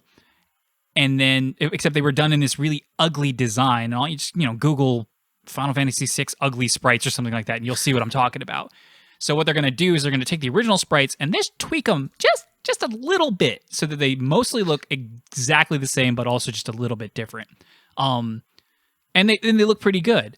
And so people have been clamoring for something like this for a really long time, but they've also been clamoring for it to come to console. And for some reason, they're just not. They're coming to mobile and Steam. Who knows? Maybe they're coming to the PlayStation and Xbox and Switch later. But just what's going on? I don't know. And it made me mad, even though I would have missed out on playing the first 3 at least, if not the first 6 by the time they come out, because there was no announcement either when these are coming. They're coming to phones. I'll be honest. I saw this, and up until it said it was coming to phones, I was like, I'm just going to needle Karch. Like, no, Karch, you should wait. Don't worry about the bet. You should definitely wait to play these. And it's like, phones only. And I was like, well, that's out the window. That's weird because Karch loves phone games. Karch has been playing Final Fantasy Phantom of the Opera for like a year and a half. Yeah, but that's a game built. That's a phone. That is a phone game, not a game ported to phone. No, you're right. So yeah, that was a major disappointment. When you're done, I have another question for you about Final Fantasy things that were E3 related when we were done talking about this, because it's very strange that they decided to do this, but I have another question for you. Go ahead. Okay, Stranger of Paradise, Final Fantasy Origin, Team Ninja. Talk to me about it. This is a Souls-inspired take on Final Fantasy. If they were ever going to get me, it was going to be something Final Fantasy related, and let's watch this trailer. You watched the trailer? Okay. Yeah, let's do it. Yeah. Wait, did you watch the trailer? I watched the trailer, yes. It was awful, right? Yeah. Yes, it was so bad. How many times did he say that trailer, I'm going to kill Chaos? Good Lord. Kill Chaos! It was I am Chaos, memed. don't kill me. I'm going to kill you, Chaos, but I am Chaos. Okay, I'm done. It was memed to death. To death because of how frequently he said Chaos and how bad. It was the worst cut trailer I've ever seen in my entire life. And it sucks because seeing Garland in modern 3D glory should have excited me, and instead I was like, "What the heck is?" I was so "What the heck is this?" by this point that I was like, "Nope, I don't care. I'm not going to play this. I'm done." The main character looks utterly unremarkable and utterly unlikable. It's an isekai, which is that guy, that Jack guy, the main character, is from the real world and somehow gets knocked unconscious and then wakes up inside this Final Fantasy world, not remembering anything except the fact that he wants to kill Chaos. He's got the dumbest looking party members ever. The combat looks... I watched the Easy Allies play the demo, which was broken. So not only was that trailer awful, any chance they had to immediately bring people back around with a decent demo, they were unable to because the demo was corrupted and they weren't able to play it until 2 days later. At which point people's opinions did start to change. This is for me. The only cool thing that still might make me check it out is that it's going to rely heavily on the job system. The main character will utilize the various jobs throughout Final Fantasy and switch to and from them even in combat to use the different abilities that are normally associated with those jobs to do combat. But Souls things never been my thing. I never played Neo, but I have no desire to play Neo, which is the Souls-like game that Team Ninja made. This is just a giant disappointment. To me, yeah, I was gonna say, and the thing is like, I know they said it was Souls inspired, but when I was, I didn't play Neo, but I don't like when I was watching the combat sections of this trailer, the enemies didn't have any animations that indicated they were taking damage. Oh yeah, it's really terrible. To me. Oh my gosh, the hit, like the feedback, just even watching it looked awful. Like and so that was a major turnoff to me. And then again, a major thing to me about the Souls games is you're playing very defensively, and so you have to roll, you have to dodge, you have to learn the kind of the pattern of your enemies. And I don't recall seeing a single roll or dodge in the whole thing. I mean, there was go watch somebody play the demo fighting Garland, and you'll see more of that. But it is still it's still a lot faster. Like there's this weird, like, I don't want to get too into it because it definitely seems intricate. Like the combat system doesn't seem bad. It just doesn't seem like our kind of thing at all. So, well, yeah. I mean, that's good to hear that maybe they put a little more thought because the way they cut the trailer, it looked more like a Musou than it did a Souls. Definitely not a Musou. Well, I mean, I understand that. I'm just saying that's what it looked like. Sure. And you say Souls, we say anything, Souls, but it looks more like the early God of Wars. It's just more Neo-like, which is already itself a lot less Souls-like than Souls. Yeah. So, and then this is probably one more step removed from it to give it just something different in addition to being already Final Fantasy. Yeah, just terrible. Well, like if you're gonna PS5 demo soon, so you can. It's available now. Yeah, well, I'm not gonna play but it. It's broken. No, it's not broken anymore. Is it? Well, you should check that out and tell us what you think. I don't want to play it. It looks. I watched someone play it and it looks bad. I don't want to. No, it's Japanese and it's Final Fantasy. You have to. I don't think that's part of the stipulations of the bet. It's not the bet. It's just your personality and your character of the podcast. It's true. I need to stay true to myself. Weeb for life. Speaking of Weeb for life, Sean, do you want to talk about Tales of Arise at all? Too. I'm gonna lean back for this whole conversation. I didn't even watch. It won't be long. It won't be long. So this actually, I think there'd been some news about this. This one snuck up on me, which admittedly isn't hard to do because I haven't played a Tales since Tales of Symphonia. I'm excited for this. Oh yeah, I have played this. I haven't beaten a Tales since Tales of Symphonia. Right. But yeah, I saw this, and then I saw they dropped some. I think I read a Kotaku article this morning on someone there who had actually played like 3 hours of demo, and it sounds awesome because one, this is the best looking Tales game that we've seen by far. It also sounds like they've also overhauled the combat system quite a bit in ways that I am intrigued and kind of excited for. Yeah, I played Berseria, which was the previous entry that came out. Which even then is like 5 years ago. Ooh, more than that, because it came out for PS4 and PS3. It was basically made for the PS3, but then they were able to that cross-gen period. Exactly. Oof. And it looks like it. At that time, it was still the best looking one, but it still looked like a PS3 game, basically. So it's nice to see this series finally come into the modern era. This is still technically a PS4 game, but the difference between PS4 and PS5 isn't as big as it was previously. Yeah. Well, and there's a difference between like there's always your late console generation with the half steps that the last generation had. So, but yeah, I'm excited about this too. This was announced a while ago. This is like it's so like you say it snuck up. It's kind of snuck up on everybody because they just kept kind of drip feeding things here and there, and then this was like kind of like their biggest showing yet. And September, it's only 3 months away, and it's not that far away.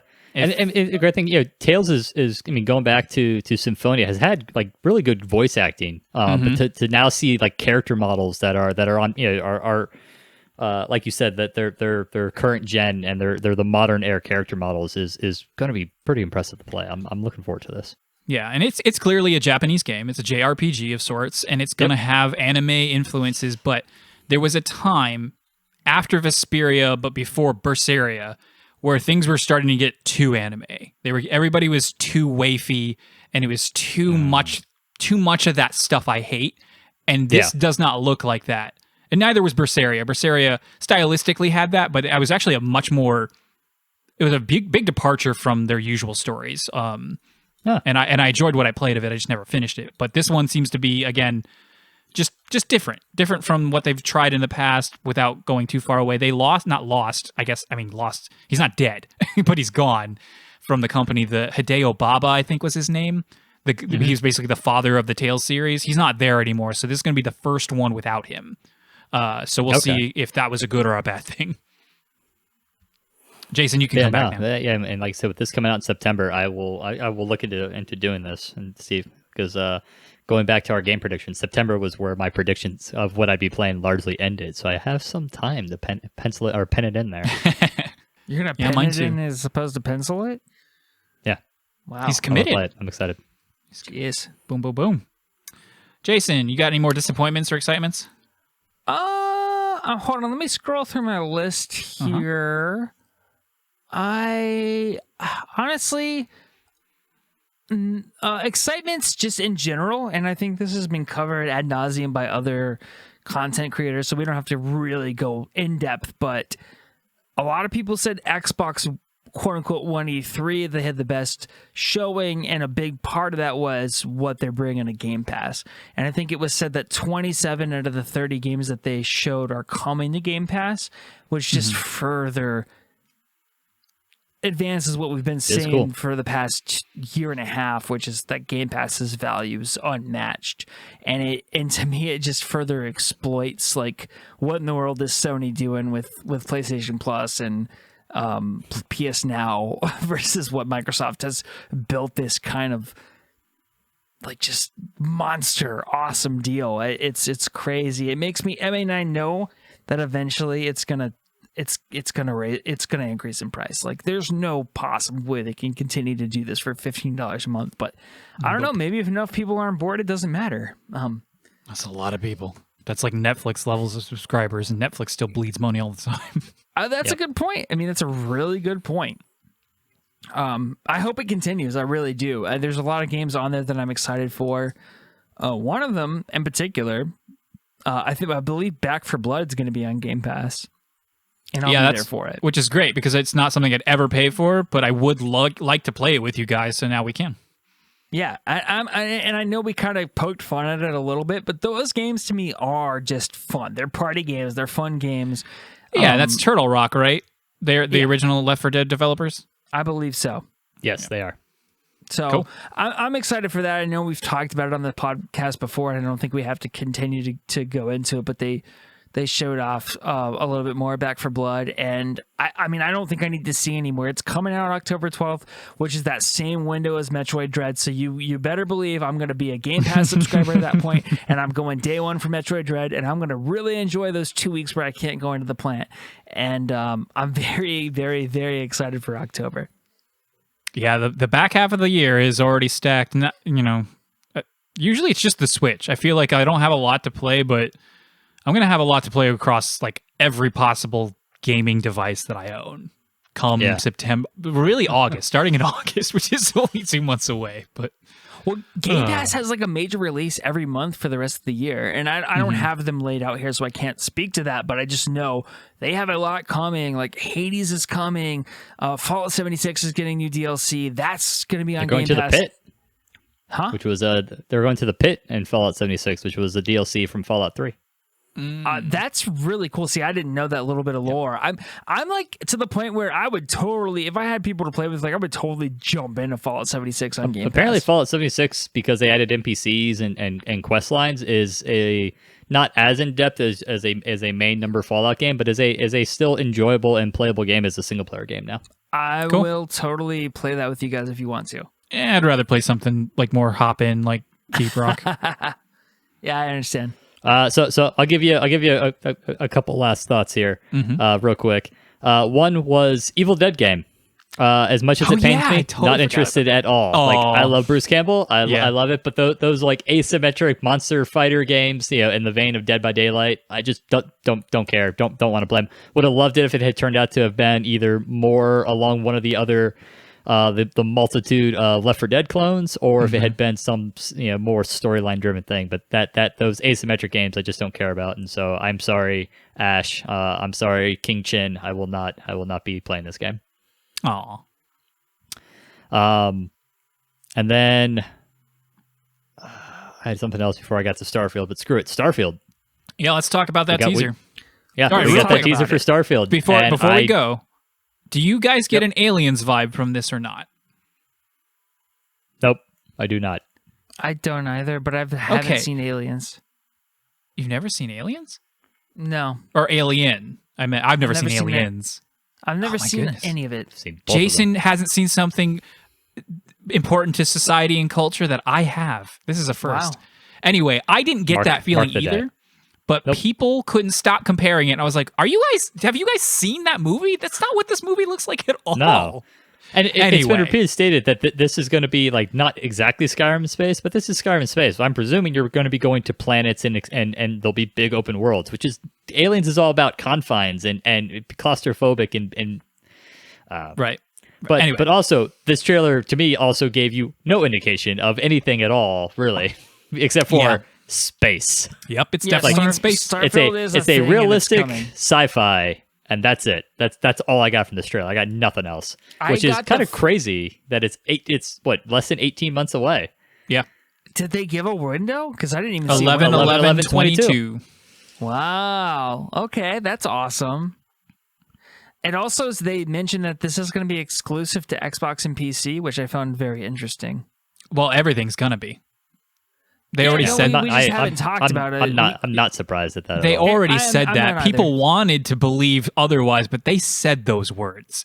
Like, if you were smart and paying attention, that's what they said. Yep.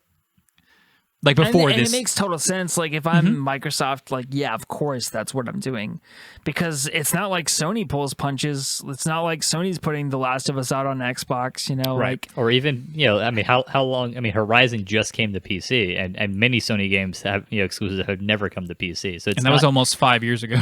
4 years Right. ago. From launch, I So- mean. Obviously, it didn't come to PC 4 years ago. Yeah, so to me, the Starfield teaser was disappointing because, like, I think back to the Skyrim teaser. The Skyrim teaser had, the running through the woods and the narration and then a dragon, a freaking dragon.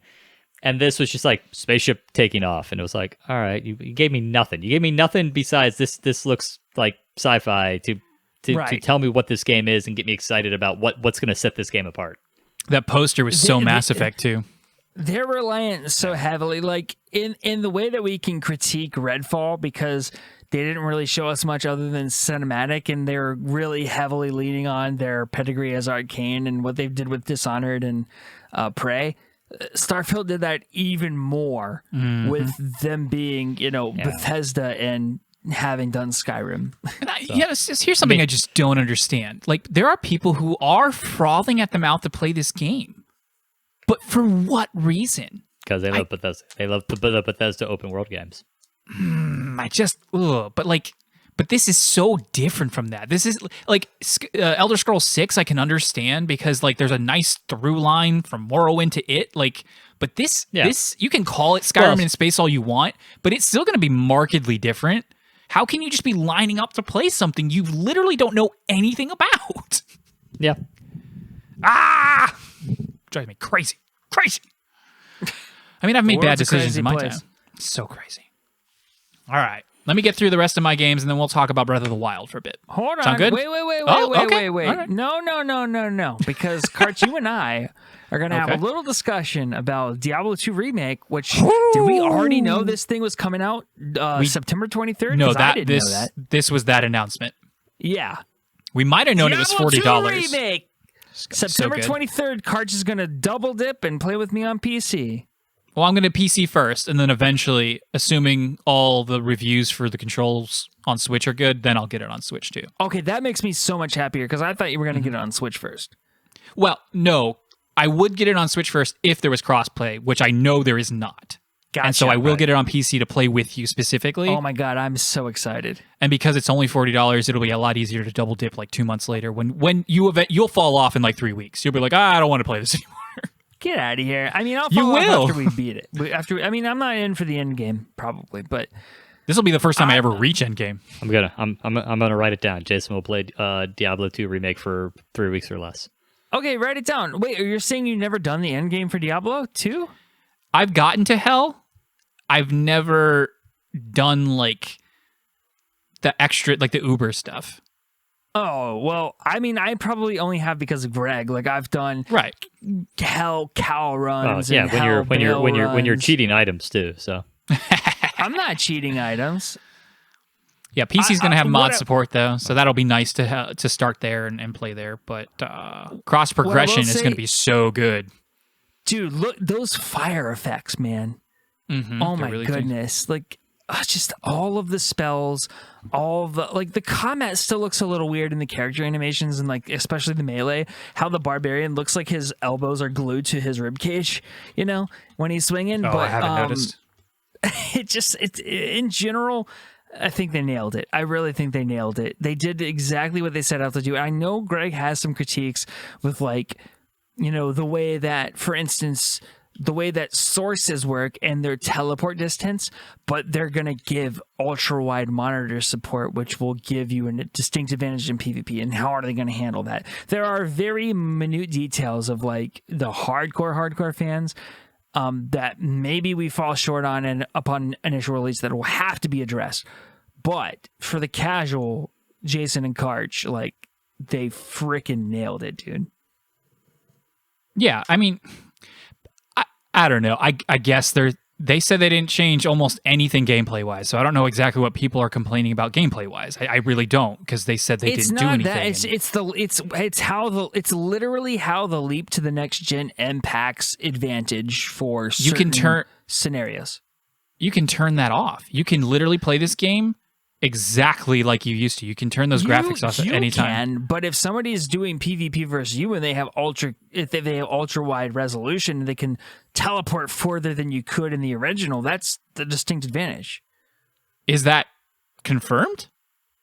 I would have to talk to Greg about that, but he did mention to me a couple of things that, as people were speculating, looking at the early releases and the dev files and that sort of thing, like there were some points of concern that I'm not in the know enough to say, but Greg was. And that's why we were going to do our little podcast about that. But Greg's the worst, so we're not going to do that podcast.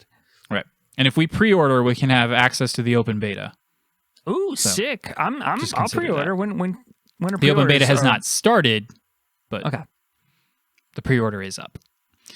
And yeah, this is a day one purchase. That's good content, so it's right not there. That big a deal. Yeah. That's good content. But yeah, no, I can't wait. Heck like yeah. I said, I'm going to have cross progression between PC and Switch is going to be so much fun. I'll be able to take my time playing in bed and then playing with you whenever we have a chance. And just having this game reintroduced to the gaming society and having it run on hardware, modern hardware, presumably for the next 25 years, just like it has for the last 25 years. All they had to do is up-res it to 1080p and let it go and leave it alone. But they did so much more, and to me, it looks so good. Much more. Yep. And then there's the tiny chance, the teeny tiny chance that they add there, because there's a few things that got left out of the original finished products that they never added in.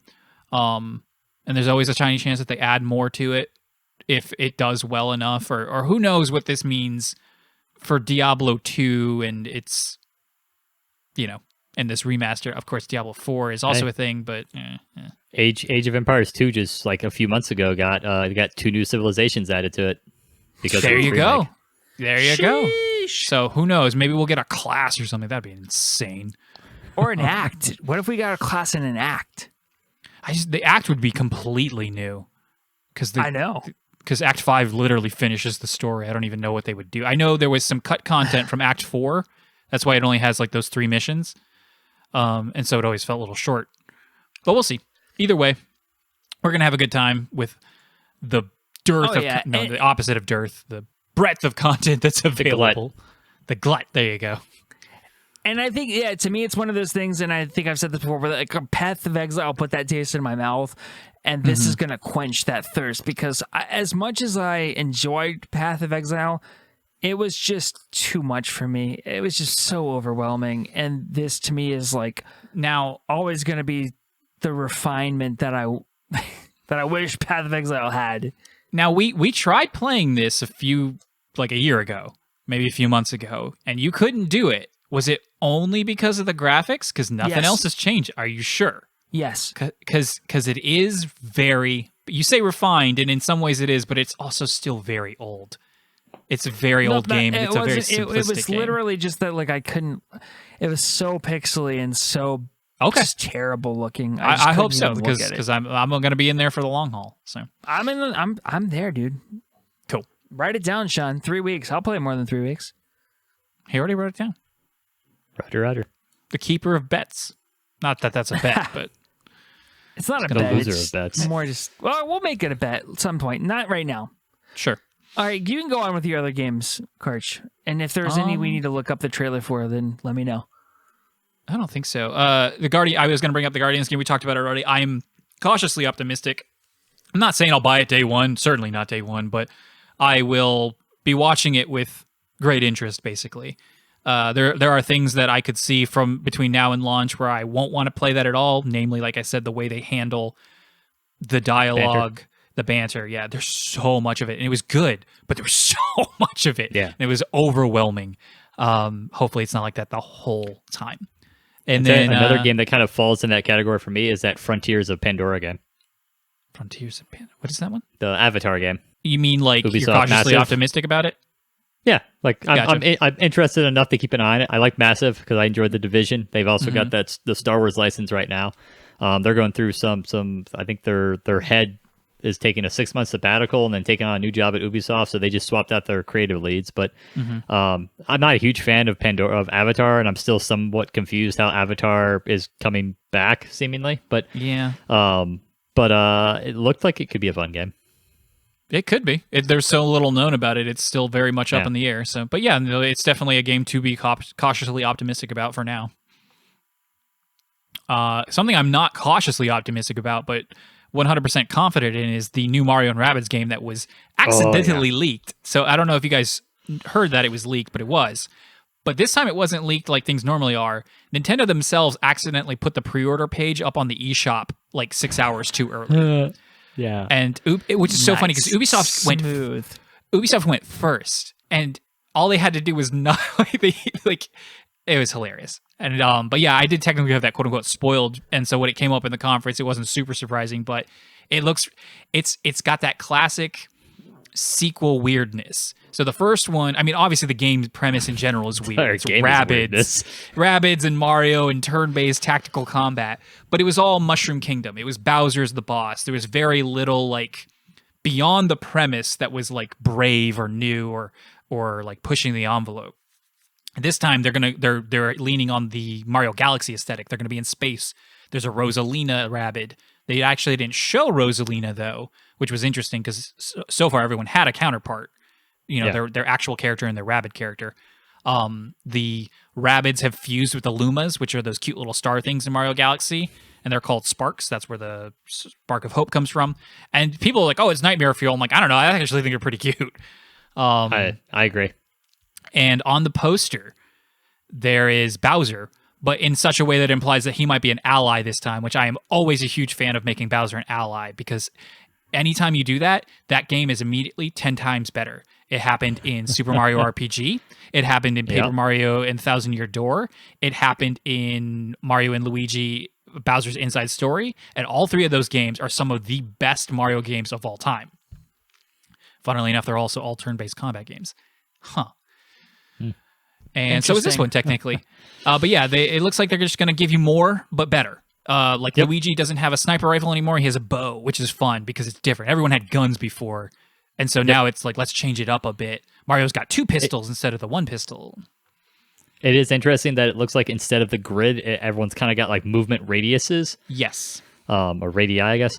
So yeah, it's not strictly grid anymore, although it still, I think, does look like it's turn-based. It's just a little more free-flowing. Yeah, and at one point, one of the Rabbids picks up like a bomb, and she throws it, but then she kind of runs away. Like, it looks like it was still her turn, but during her turn, it was like an action-oriented turn, you know? So like she had to throw it and get away before it exploded, but still probably could only move so far within that time frame.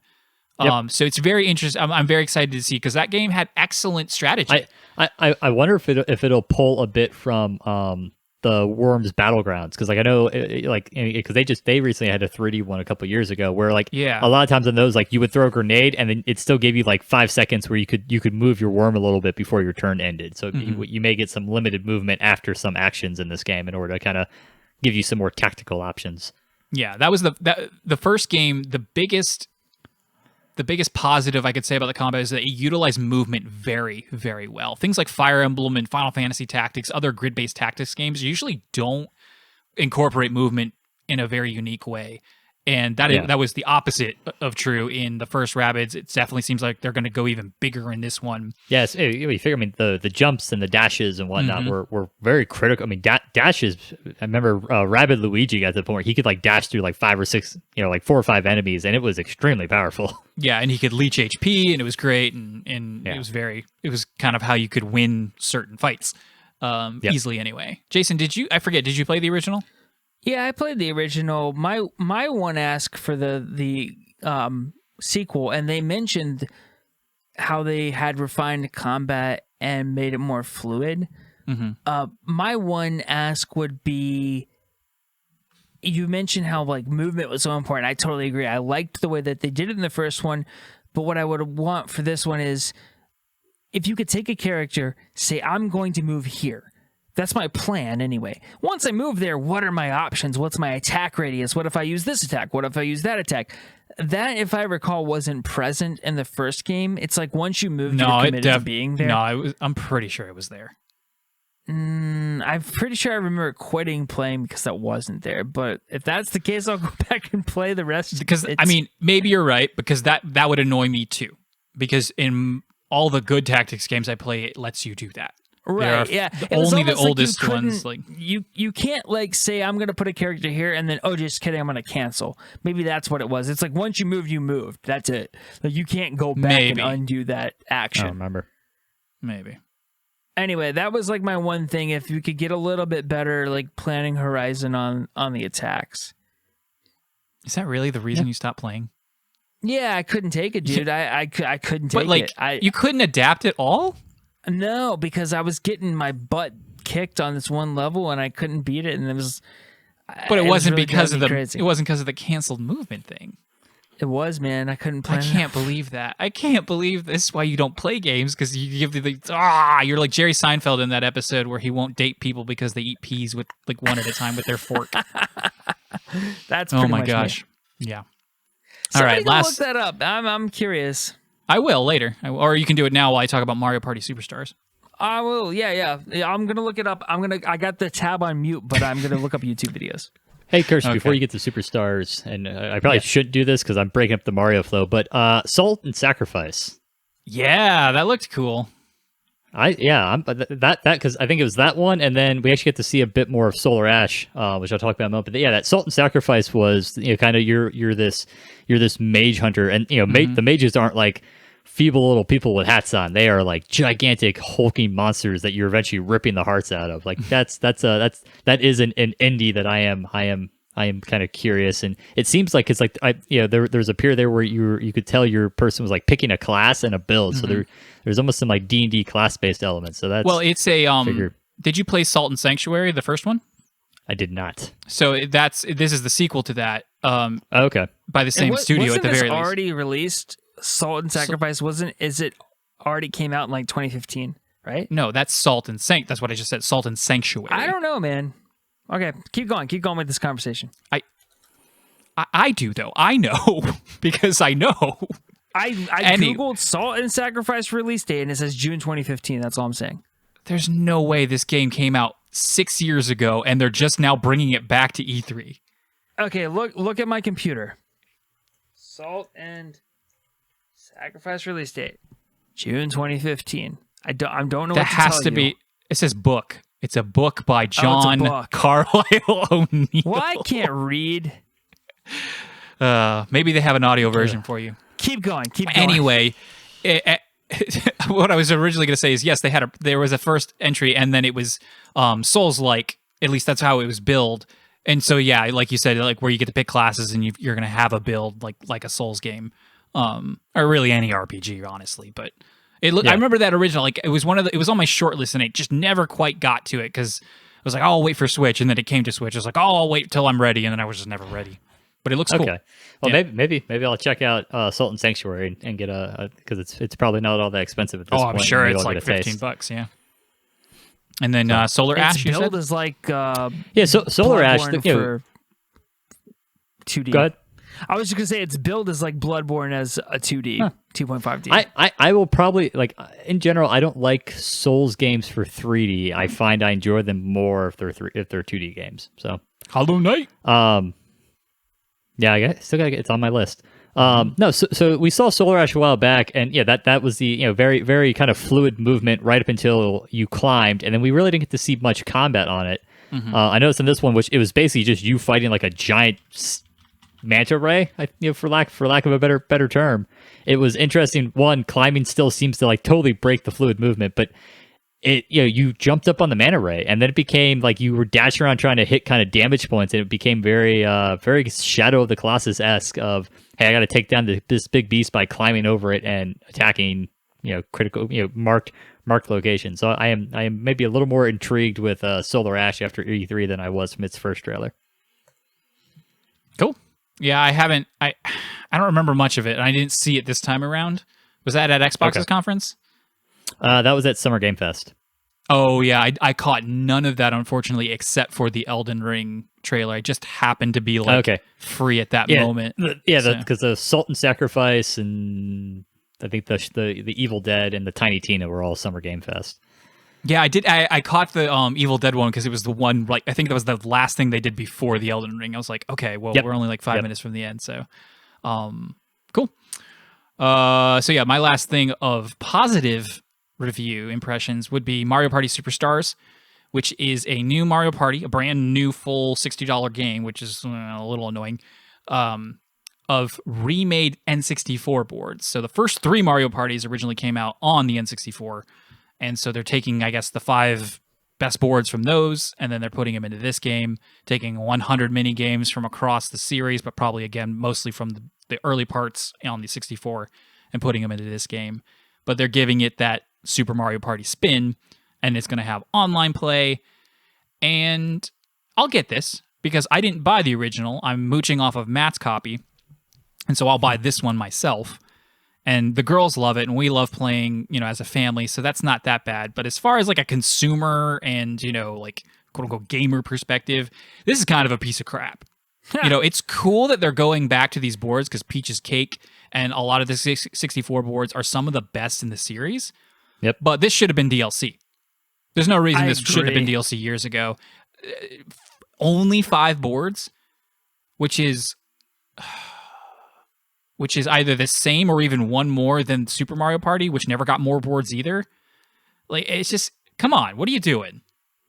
Like, adding online is not enough, because I'm never going to play this online with anybody.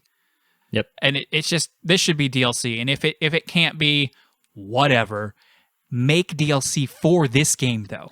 I will pay a reasonable sum for additional board packs and additional mini games.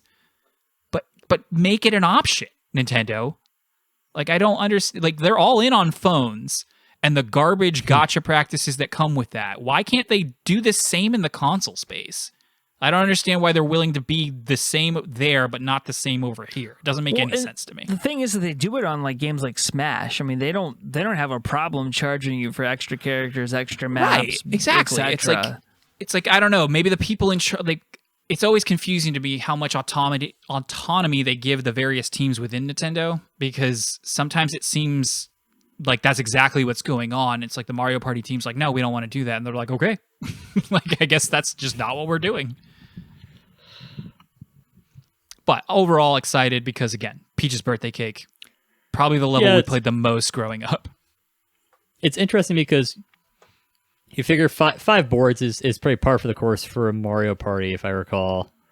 So it's a Mario Party, but then it's that aspect of but they're remade levels, and shouldn't I have gotten more of the levels, and I don't know. It's interesting because it's almost like for me, I almost expect the Mario Kart 8 Deluxe for everything. Right, that's exactly. what we got with Smash. That's what we got with Mario Kart. We have the definitive edition of that The game. ultimate editions. Exactly. And I want that so badly, and that's not what we're getting. And it's not just that we're not getting it. And it's fine that we're not going to get that for $60, but like Karch said, give us the option to I don't understand why you wouldn't. I'm not asking you to make every franchise into a platform necessarily, but it just feels like these games should be bigger. I'm sure that they put 5 maps on an N64 cart because they were limited by memory to an extent. Right. You don't have those technical limitations anymore. There's really no excuse for this. Not at all. At the same time, I'm excited about it because I have so much nostalgia for that. Yeah. It's weird. It's weird that I'm excited, but I'm mad. I mean, that's every Nintendo game ever, right? Almost, except for Metroid Dread. I think that's just Nintendo in general, right? It is Nintendo in general. Stupid. Pretty much. Yeah. Yeah, it should be ultimate. And Super Mario Party sold so well. So well. I don't get it. I don't get it. Whatever. If I talk about it too much longer, I'll hate it, and then I won't get it. Okay. All right, well, moving on. Moving on. Do you have anything else you say before we talk about the big Zelda stuff? Nope, I dug in deeper than I thought we were going to anyway, so I've spent all rounds. Drink Cool. break. All right, now let's go ahead and get into... I don't know how to describe this. It's the Zelda portion of the E3 conversation. It's certainly not the biggest thing. It's not the thing I'm most excited about, but it probably deserves its own little section because it is, it's the 35th anniversary for Zelda, and since Nintendo's not going to talk about it, we're going to talk about it. And we're going to start by the things that they said and didn't say regarding Zelda for its 35th. They pretended media outlets pretended like they made a big deal about it. They were like, oh, they got a Breath of the Wild 2 teaser trailer in this little Game & Watch thing. They're really doing it up for Zelda 35th anniversary. Yeah, exactly. So yeah, we got Skyward Sword. They're reminding us that it's coming in July. Okay. And unfortunately, now I kind of want to play it. And then they got the little Game & Watch micro thing that they came out with for Mario, where it was just the one game, but now they have 3 games on it, which is admittedly kind of cool. That is kind of cool, yeah. Because when he said, there was something about the way he was presenting. It was he's going to say Zelda 2, and then he did. And I was like, okay. But then he said the Game Boy version of Link's Awakening, and I was like, oh, well, that's pretty cool. And I was like, is he going to go one further? And then he didn't. So I was like, oh, well. Playable clock screens look pretty cool. Yep, I can't wait till they review that. It's 12 p.m. Really? 12 p.m. But then that was it. And then they said, at first we thought, oh man, Jason and I were livid because the wording that the translator used, and I don't know if this was intentional or a translation issue, but the wording they used implied that the next thing we saw was the last thing. And the first thing they showed in this string of Zelda stuff was the DLC for Hyrule Warriors Age of Calamity. Yeah. And I knew for sure, I had to believe. I was like, there's absolutely no way they end on this. There is no way. There's a one more thing. We misheard them. They misspoke. And then, yes, sure enough, they had more things to say that ended in, it's not quite it wasn't quite a full-on trailer, but it was a little bit more than a teaser of Breath of the Wild 2. And so what we get is some flashy scenes from the underground with the weird Ganondorf-looking mummy thing. Link's hand... Zelda falling. If Zelda falls, Link's hand and arm is getting covered in some sort of, ancient technology contraption thing. And then it goes to black as Zelda falls into a pit of some kind. Who knows? And then, boom, bright light. And then maybe Link, who knows who that is. Future, past, present, we'll talk about that a little bit, but he's skydiving, very similar to the game that's coming out very shortly, Skyward Sword. He's falling through the air, and we learned that we're not going to be underground for Breath of the Wild 2, we're going to be above in the sky. There are going to be floating islands, and that is how we are going to explore and traverse in the long-awaited sequel to one of the best games ever made. So Sean, resident Zelda superfan, how did you feel about this teaser? How do you feel about the sequel going forward? I'm generally upbeat. It was cool. So the tech gauntlet, I guess, is what I'm going to call it for the time being. So we saw a few cool things from that. We saw him basically shooting a flamethrower out of it. We saw some additional magic, like Link or like you said, whoever it ends up being. I'm gonna just stay with it. It's probably Link. Like going like almost pass walling through through ground and kind of creating a tunnel and climbing through. So there's some new mechanics here that we haven't really seen in a Zelda game that I think will be interesting. Still kind of waiting for story stuff, but I'm upbeat about this. Cool. Jason, how are you feeling about it?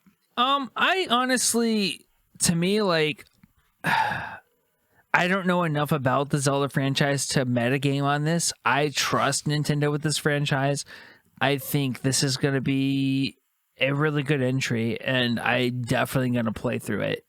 I don't know what to say about it beyond that. Did you like what you saw? I would say, yeah, I mean, I liked what I saw. I like the tone of it. It's a little darker than the original, and I'm kind of a... Bokoblins riding taluses. They had horns, like unicorn horns. I know. Why? See, Why did they have horns? That means nothing to me. They did. It means something in the sense that they didn't have horns. So if this is the exact same Hyrule, which it clearly is not, it's at least not the same time frame. I mean, Bokoblins are supposed. They've always had the little tiny horn. Yeah, but they had a big, moblin horn. Yeah. Sorry, Jason. We cut you off.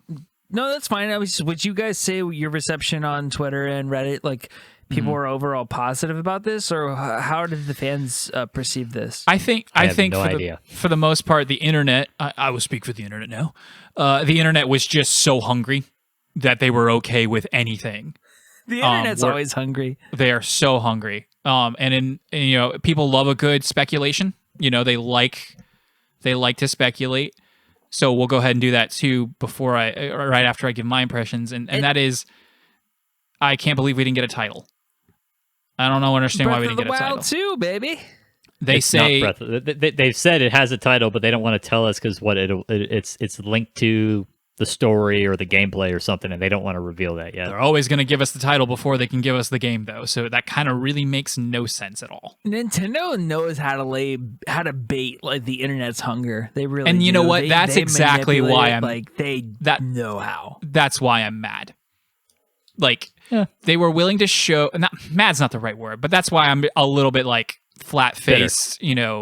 Just like, what are you like? Because I can see through it. I see through the lies of the Jedi. Okay, like you're not willing. They wouldn't be willing to show as much as they did if they weren't going to like stick to this general design principle. You could have given us the trailer that gives us the premise and gives us the name. Maybe I'm too mature. Maybe I'm willing to understand that games and software change in development over the course of a year or more. I'm not going to cry and pull my hair out and gnash my teeth if I don't see some stupid 5-second clip in the finished product. I'm not going to lose my mind, but maybe other people will. Yeah. And that's why they can't and won't do it. So I'll give them the benefit of that doubt. But overall, I honestly just would have rather seen nothing. Because we didn't get anything except really more prolonged. Come on, you'd rather see nothing. But I mean, we saw abilities coming out of the tech gauntlet that we haven't really gotten to see before. Yeah, that to me, there's some interesting premises there. We were always going to get new abilities. Yeah, but now we have an idea of what they are. It's like if Ocarina of Time, well, not a great example because the hookshot comes earlier, but it's like if you saw Ocarina of Time and he had the hookshot and you'd never seen the hookshot before, and you're just like, it's like, no, hookshot's awesome. It's not that they're not awesome. It's that like, it's just knowing how far away it is and how little information I was given is just it's too much of a tease. It's too far away still. They're aiming for 2022, and that like. Why is this game taking so long? Yeah. Why is this game taking so long? They even said it. We're in the 5th year of the Switch's life. I had to count it on my fingers when he said that. I was like, there's no way. But we are. We're in the 5th year. It turned 4. No, it turned 5 this year. Wait, no, 4 this year. And so we're in its 5th year. But at the same time, give me a single console that's had more than 2 Zelda games. I don't care. That's irrelevant. I want this game now, and I want to know why it's taking so long. Dude, it doesn't make sense. You know they're going to get it right. Like, at the end of the day, if it comes out... I refuse to believe every single time that Nintendo's taken all this time that it was the only way to make the game right. Like I don't. We talked about this a few episodes ago about like sequels and like what do we want more? Do we want them to take longer? Or do we want shorter experiences and all this stuff? Like I want shorter time between sequels, or I don't want sequels at all. I'm tired of waiting 6+ years for the continuation of a game. If I had to wait that long for a movie, I would never go see sequels ever. Because I just wouldn't care anymore. Two things there. There's a difference between Mass Effect 1 and Mass Effect 2 and that type of sequel and the next entry in Zelda. But it's the same game. It's going to be the same exact game. But more. It's literally the same engine, the same world, mostly the same premise. It's not a sequel. It is a sequel. It's not going to be a continuation of Breath of the Wild story. I have to believe it's going to be more along the lines of Majora's Mask.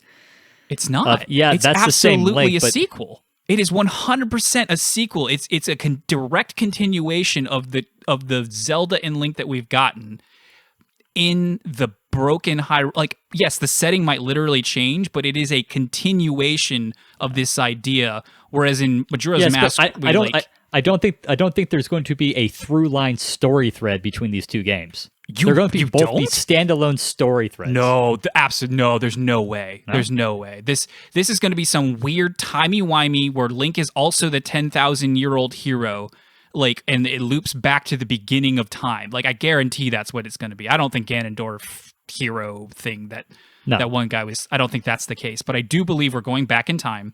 I believe that Link.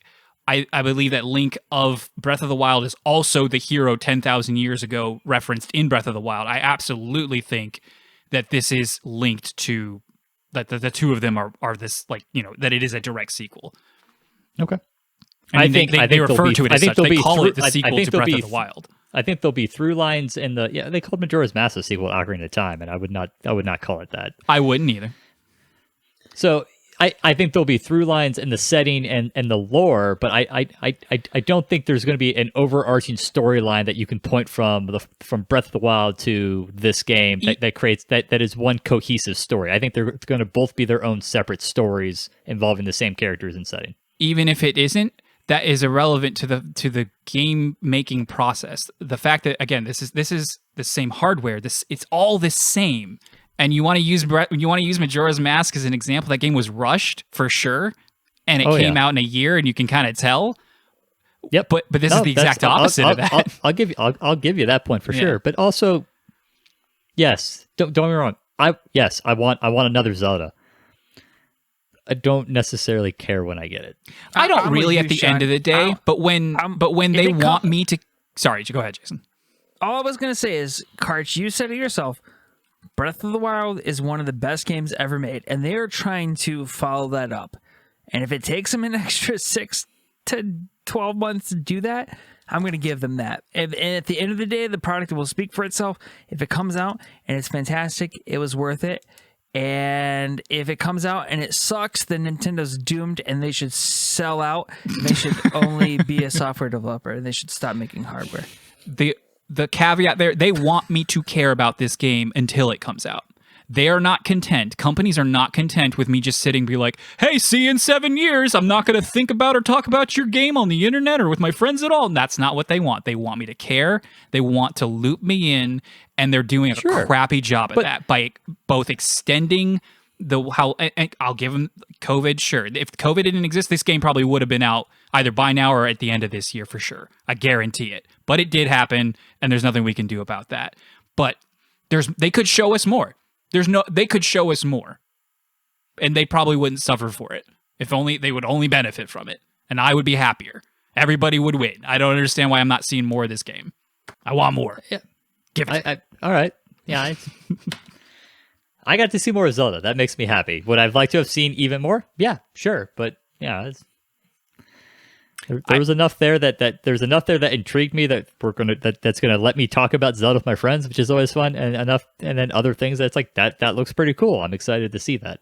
Yeah, yes, I mean, I would have liked the name. I would have liked to have had an idea of what the actual story is going to be about, but I'll get it eventually. You will, unless I die before the game comes out, which could happen at this rate. At this rate, man. Jeez, occupational hazard. And this economy. Now people are, it's so funny, people keep pointing to this game, it's like, oh, this is a Switch Pro game. I'm like, I mean, it could be, but I saw a few other games that were running supposedly on the Switch, like Mario and Rabbids, the new one. I was like, that looked more like a Switch Pro game than this one did. This one looked literally exactly like Breath of the Wild 1, which looks really good, but it didn't look any different. It looked the same.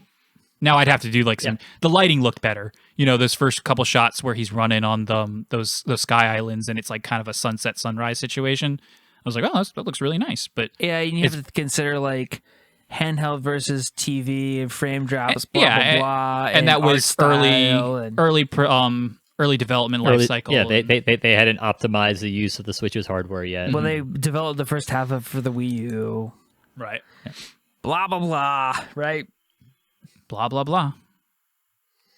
I am no less excited for this game than I was. I'm simply perturbed at Nintendo's marketing practices. Aren't we all the time, though, you know? This one didn't bother me. That's because you don't want if you're afraid if you'll scare Zelda, you don't want it to go away. Also, let us play as Zelda. She fell into a pit, which immediately Zelda didn't see its shadow, and it's not going to be out until next year. It's the groundhog. No, Zelda saw its shadow, and went back in its hole, and we won't see it for another. There'll be six more weeks of no Zelda. It kind of feels like that. But she falls into a pit, which. It really seems to me like they're signaling, guess who's gonna get saved again? Well, yeah, so that's a big thing that I am willing to say. So the first teaser of Link and Zelda presumably down underneath Hyrule Castle. She cut her hair. I'm going with right now. That's the opening scene of the game. And then probably. Something happens to Zelda, and then now we will spend the rest of the game, and something happens to Link, and we will now spend the rest of the game trying to get back so we can save Zelda. And probably. I'm gonna call that right now. That's one critique that I do have, because the initial trailer was so dark, and then this was like all like light and sky. So I do hope that we get a little bit of a mix. I think we will in terms of like tone and like Karch said, maybe we'll get kind of an Ocarina of Time thing where we'll bounce between two different time groups, and we'll have a period of being in the creepy underground, and then we'll have periods where we're in the bright sky islands. Yeah, there was a scene where you were underground or in a cave of some kind, so they had a differing kind of location.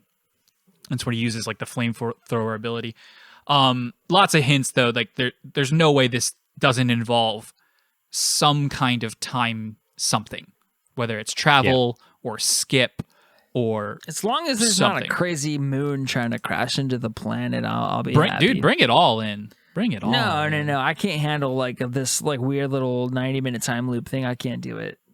Do we have any theories that we'd like to share? So we talked about time. I'm not like, so you got the islands, and I mean the only other place we've seen anything similar to the islands was Skyward Sword. I find it hard to believe we're going that far back. And that's the beginning, though. But like that's the beginning. But that's not the 10,000 years ago.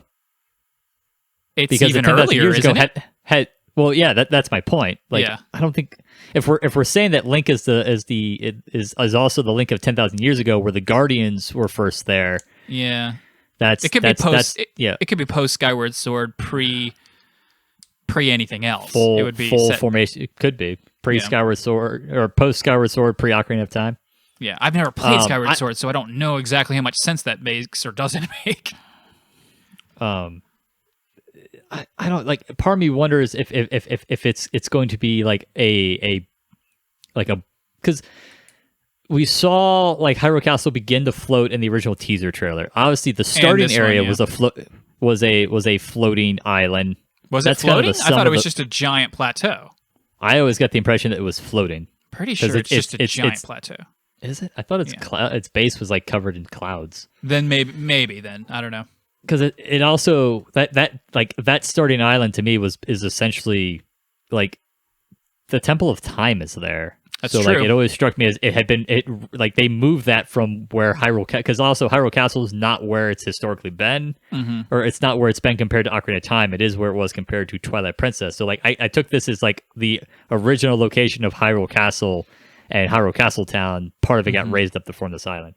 Right. So like I don't know if there's gonna be if we're gonna unlock some greater catastrophe that is going to basically like blow up Hyrule, and we're gonna have to spend the game trying to bring Hyrule back together. Maybe.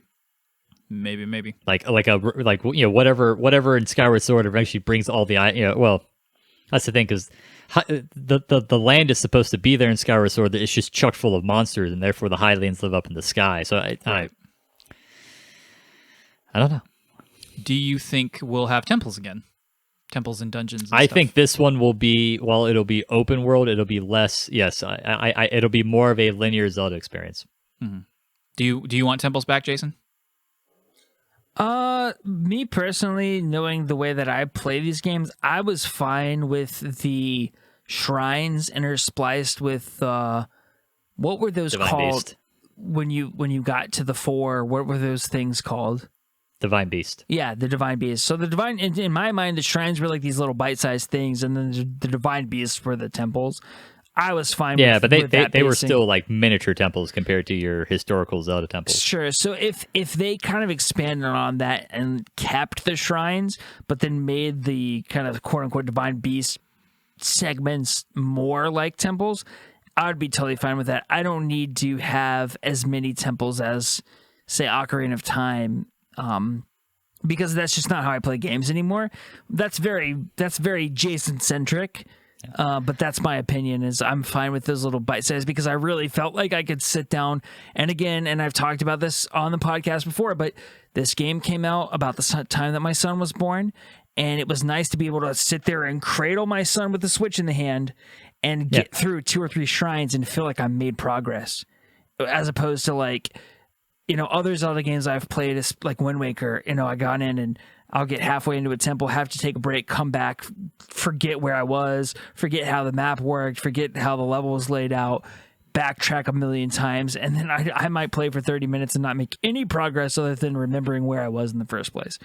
So no, I'm not yearning for the historic way that these games were designed. I'm fine with the Breath of the Wild concept, but those Divine Beast segments could be expanded into traditional temples, and that'd be kind of cool. I think this game will be more open. It'll be more open world than Twilight Princess, but more like Twilight Princess than Breath of the Wild.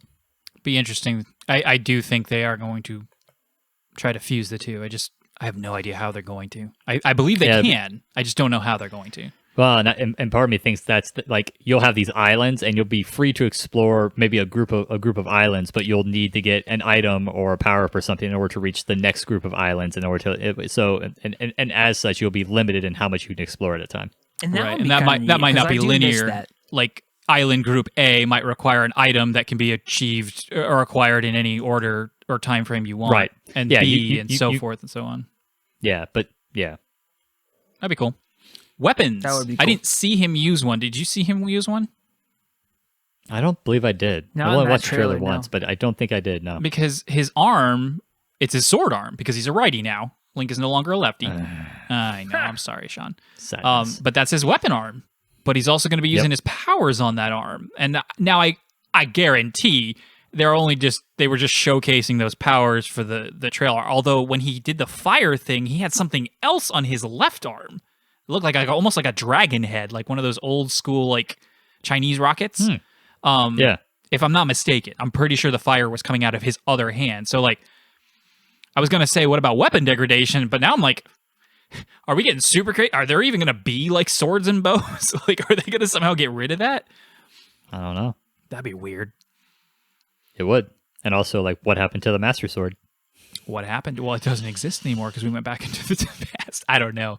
Because, like, when you're falling through the sky, he's wearing a completely different outfit. And now Link wears lots of different outfits in Breath of the Wild. But this is also this would just be your stock story trailer or teaser. So he'd be wearing stock story outfit. And that outfit matches exactly, as much as it can anyway, with the little ancient like hieroglyphic of the ancient hero whenever they're talking about 10,000 years ago. Now in that picture, that hero also has flaming red hair, but everything does. So like either that's just an artistic choice or it is some kind of hint that there's some sort of Ganondorf demise situation going on, but that I'm still not sold on that part. The dehydrated person, the zombie person, the mummy person clearly plays a role. Yep. That could be the ancient hero.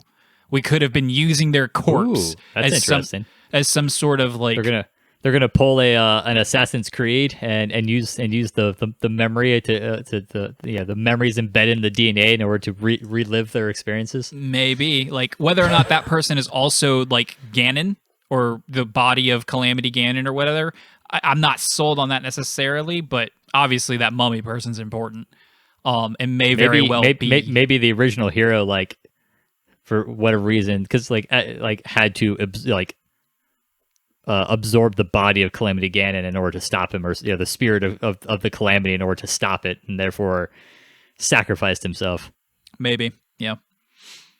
Because there's the whole so there's the theory by Barrett Courtney, who works for Kind of Funny, and it's short and sweet, but it makes sense, with the evidence that he gives. But he leans heavily on the fact that there's a reason, aside from making money, that they chose to remaster Skyward Sword.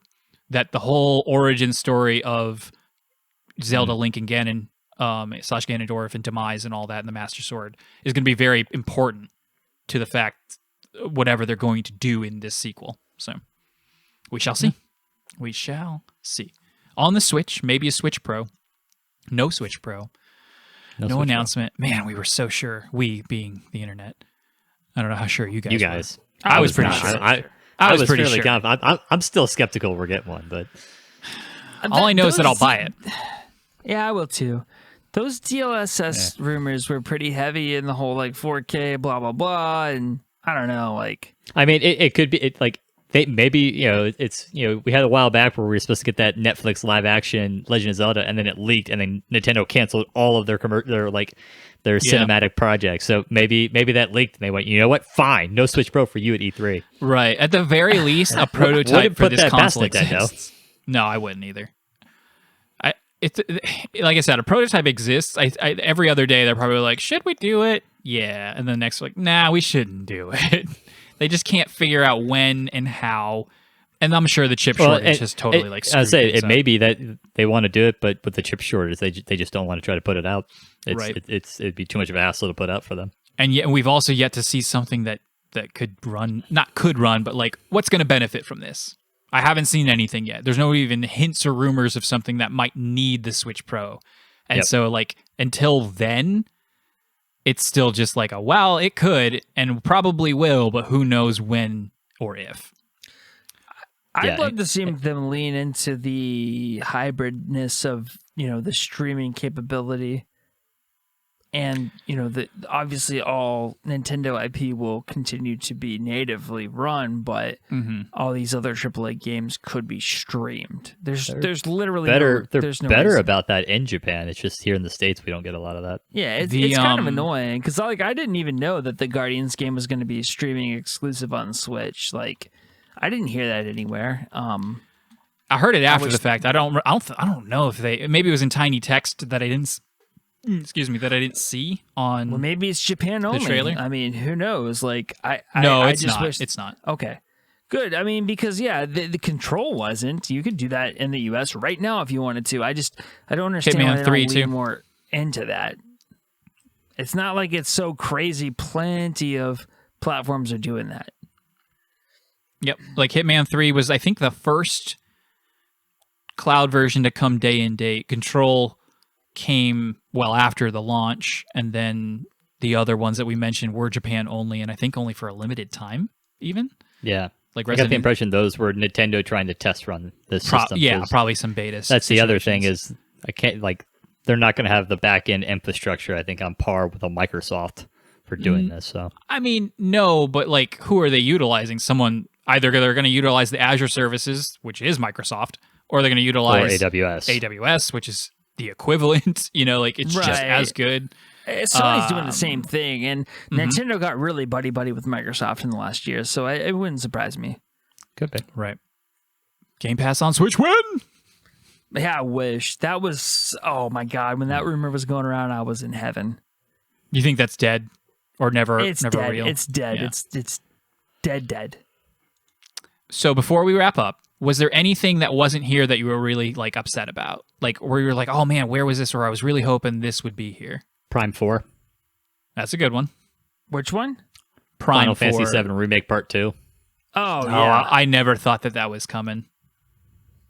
I would have loved it, but I never thought it was coming. If we see that, it'll be at a state of play. Well, yeah, because admittedly it's Sony, but but anything for you, Jason? I just want an indication that Remake Part 2 is coming sooner by later, and I'm not sure I'm gonna get that. I have to live with my head in the sand on that one because, and I'm sure we'll talk about it a lot when we eventually get to the spoiler cast, but just like the pace that they're going, I'm never gonna get to see the end of this series, like this remake series. Die. I'm gonna die because I'm not a healthy man. I'll have things to talk about that because of the fact that the story is deviating and whatnot. Right. Jason, did you have any wish they were theirs? I mean, I guess I just like I said, I kind of fundamentally misunderstood E3, and I kind of wish we would get more on games that we know are out there, that we know exist, that we didn't see a lot of at the reveal event. So like the new Arkham game, I wish we saw a little more about that. There's the also from there's the Harry Potter game. I'm not a huge Harry Potter fan, but we didn't see anything about that. And maybe I'm just picking on Warner Brothers, but there was that other Batman. Or the Suicide Squad game. We didn't see anything about that. So there were several games. Oh, there was that one game that was like a super, super frenetic, melee first-person shooter that we got at the console release event. I can't remember if it was PS5 or Xbox. I went back to look for... I think. Okay, yeah. I think I know what you're talking about. In the rain and stuff? Yes. Yeah. I don't remember what it's called, though. We heard nothing about that. In terms of how these newer consoles are going to utilize Unreal Engine 5, again, not that supposedly that's not even done yet. I was just reading earlier today that the Unreal Engine is still in its testing phases. They're not even ready for production. And not that Epic was there at E3 really doing anything, but it's there was that PC gaming conference where they could have said something. It just seems like, again, like you said, maybe COVID had more to do with the impact of what we didn't hear. But at the same time, maybe I fundamentally misunderstood E3 because we're just not going to hear much expounded upon things we know already exist. This is just the hype. This is just teasers for stuff coming out in the next 2 years. And those other games, you'll hear more about them specifically and more targeted events as we approach the releases. Okay, maybe I was a little disappointed we didn't get some more in-depth. I don't think you're entirely off base. I just think it was a weird year. Combined with the fact that what you're talking about was there. There was some of that. I think because you just didn't. It wasn't in the main conferences. You have to dig for all. Yeah, no, you're right. The main conference, that is not what the main conference is for. They have never been that ever. They have always been in hype the main machine. conferences. Some of that. What? There was some of that even in the main conferences, but only because they had less to show than usual. I think because historically he is right. It is normally a hype machine. Yeah. They save it for the tree houses. They save it for. That's what you would do on the show floor. When there was a show floor, then people could go to it and start playing games. And I guess that's what we were missing is that because usually you get the E3 coverage, and you go to your favorite content creator and there's more coverage, and I just feel like we kind of missed on that this year. Yeah, I hope people can be in person next year. I hope we can go quote unquote back to normal. I don't really care if fans can go next year, but it'd be no. Not I don't. We is the industry. The industry can return to quote unquote normal, and that the industry. I don't want fans at E3. I couldn't care less about losers' opinions about games that they're just paying way too much money to go play a demo of. Like us, stay at home. Yeah, but what? If you want to be listened to, buy a microphone. Come on. Right. That's a really good point, John. My answer to my question, Fire Emblem. I was so sure I was going to see something Fire Emblem related, but we didn't. I got Advance Wars instead, which is cool, but oh well. Child of Light 2. Child of Light 2? I don't think that is that a thing, or is that just a hopeful? It's been announced. Oh, okay. Well, good for you. But it was announced like 2 years ago.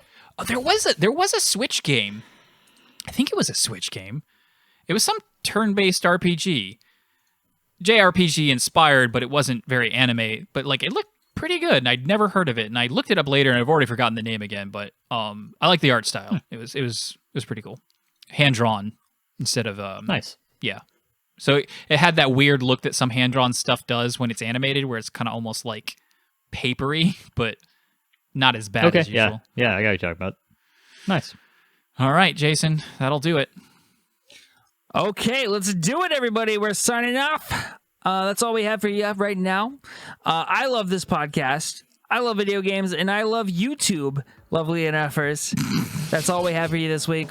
You have a fantastic week. We will try, but we are never free to play.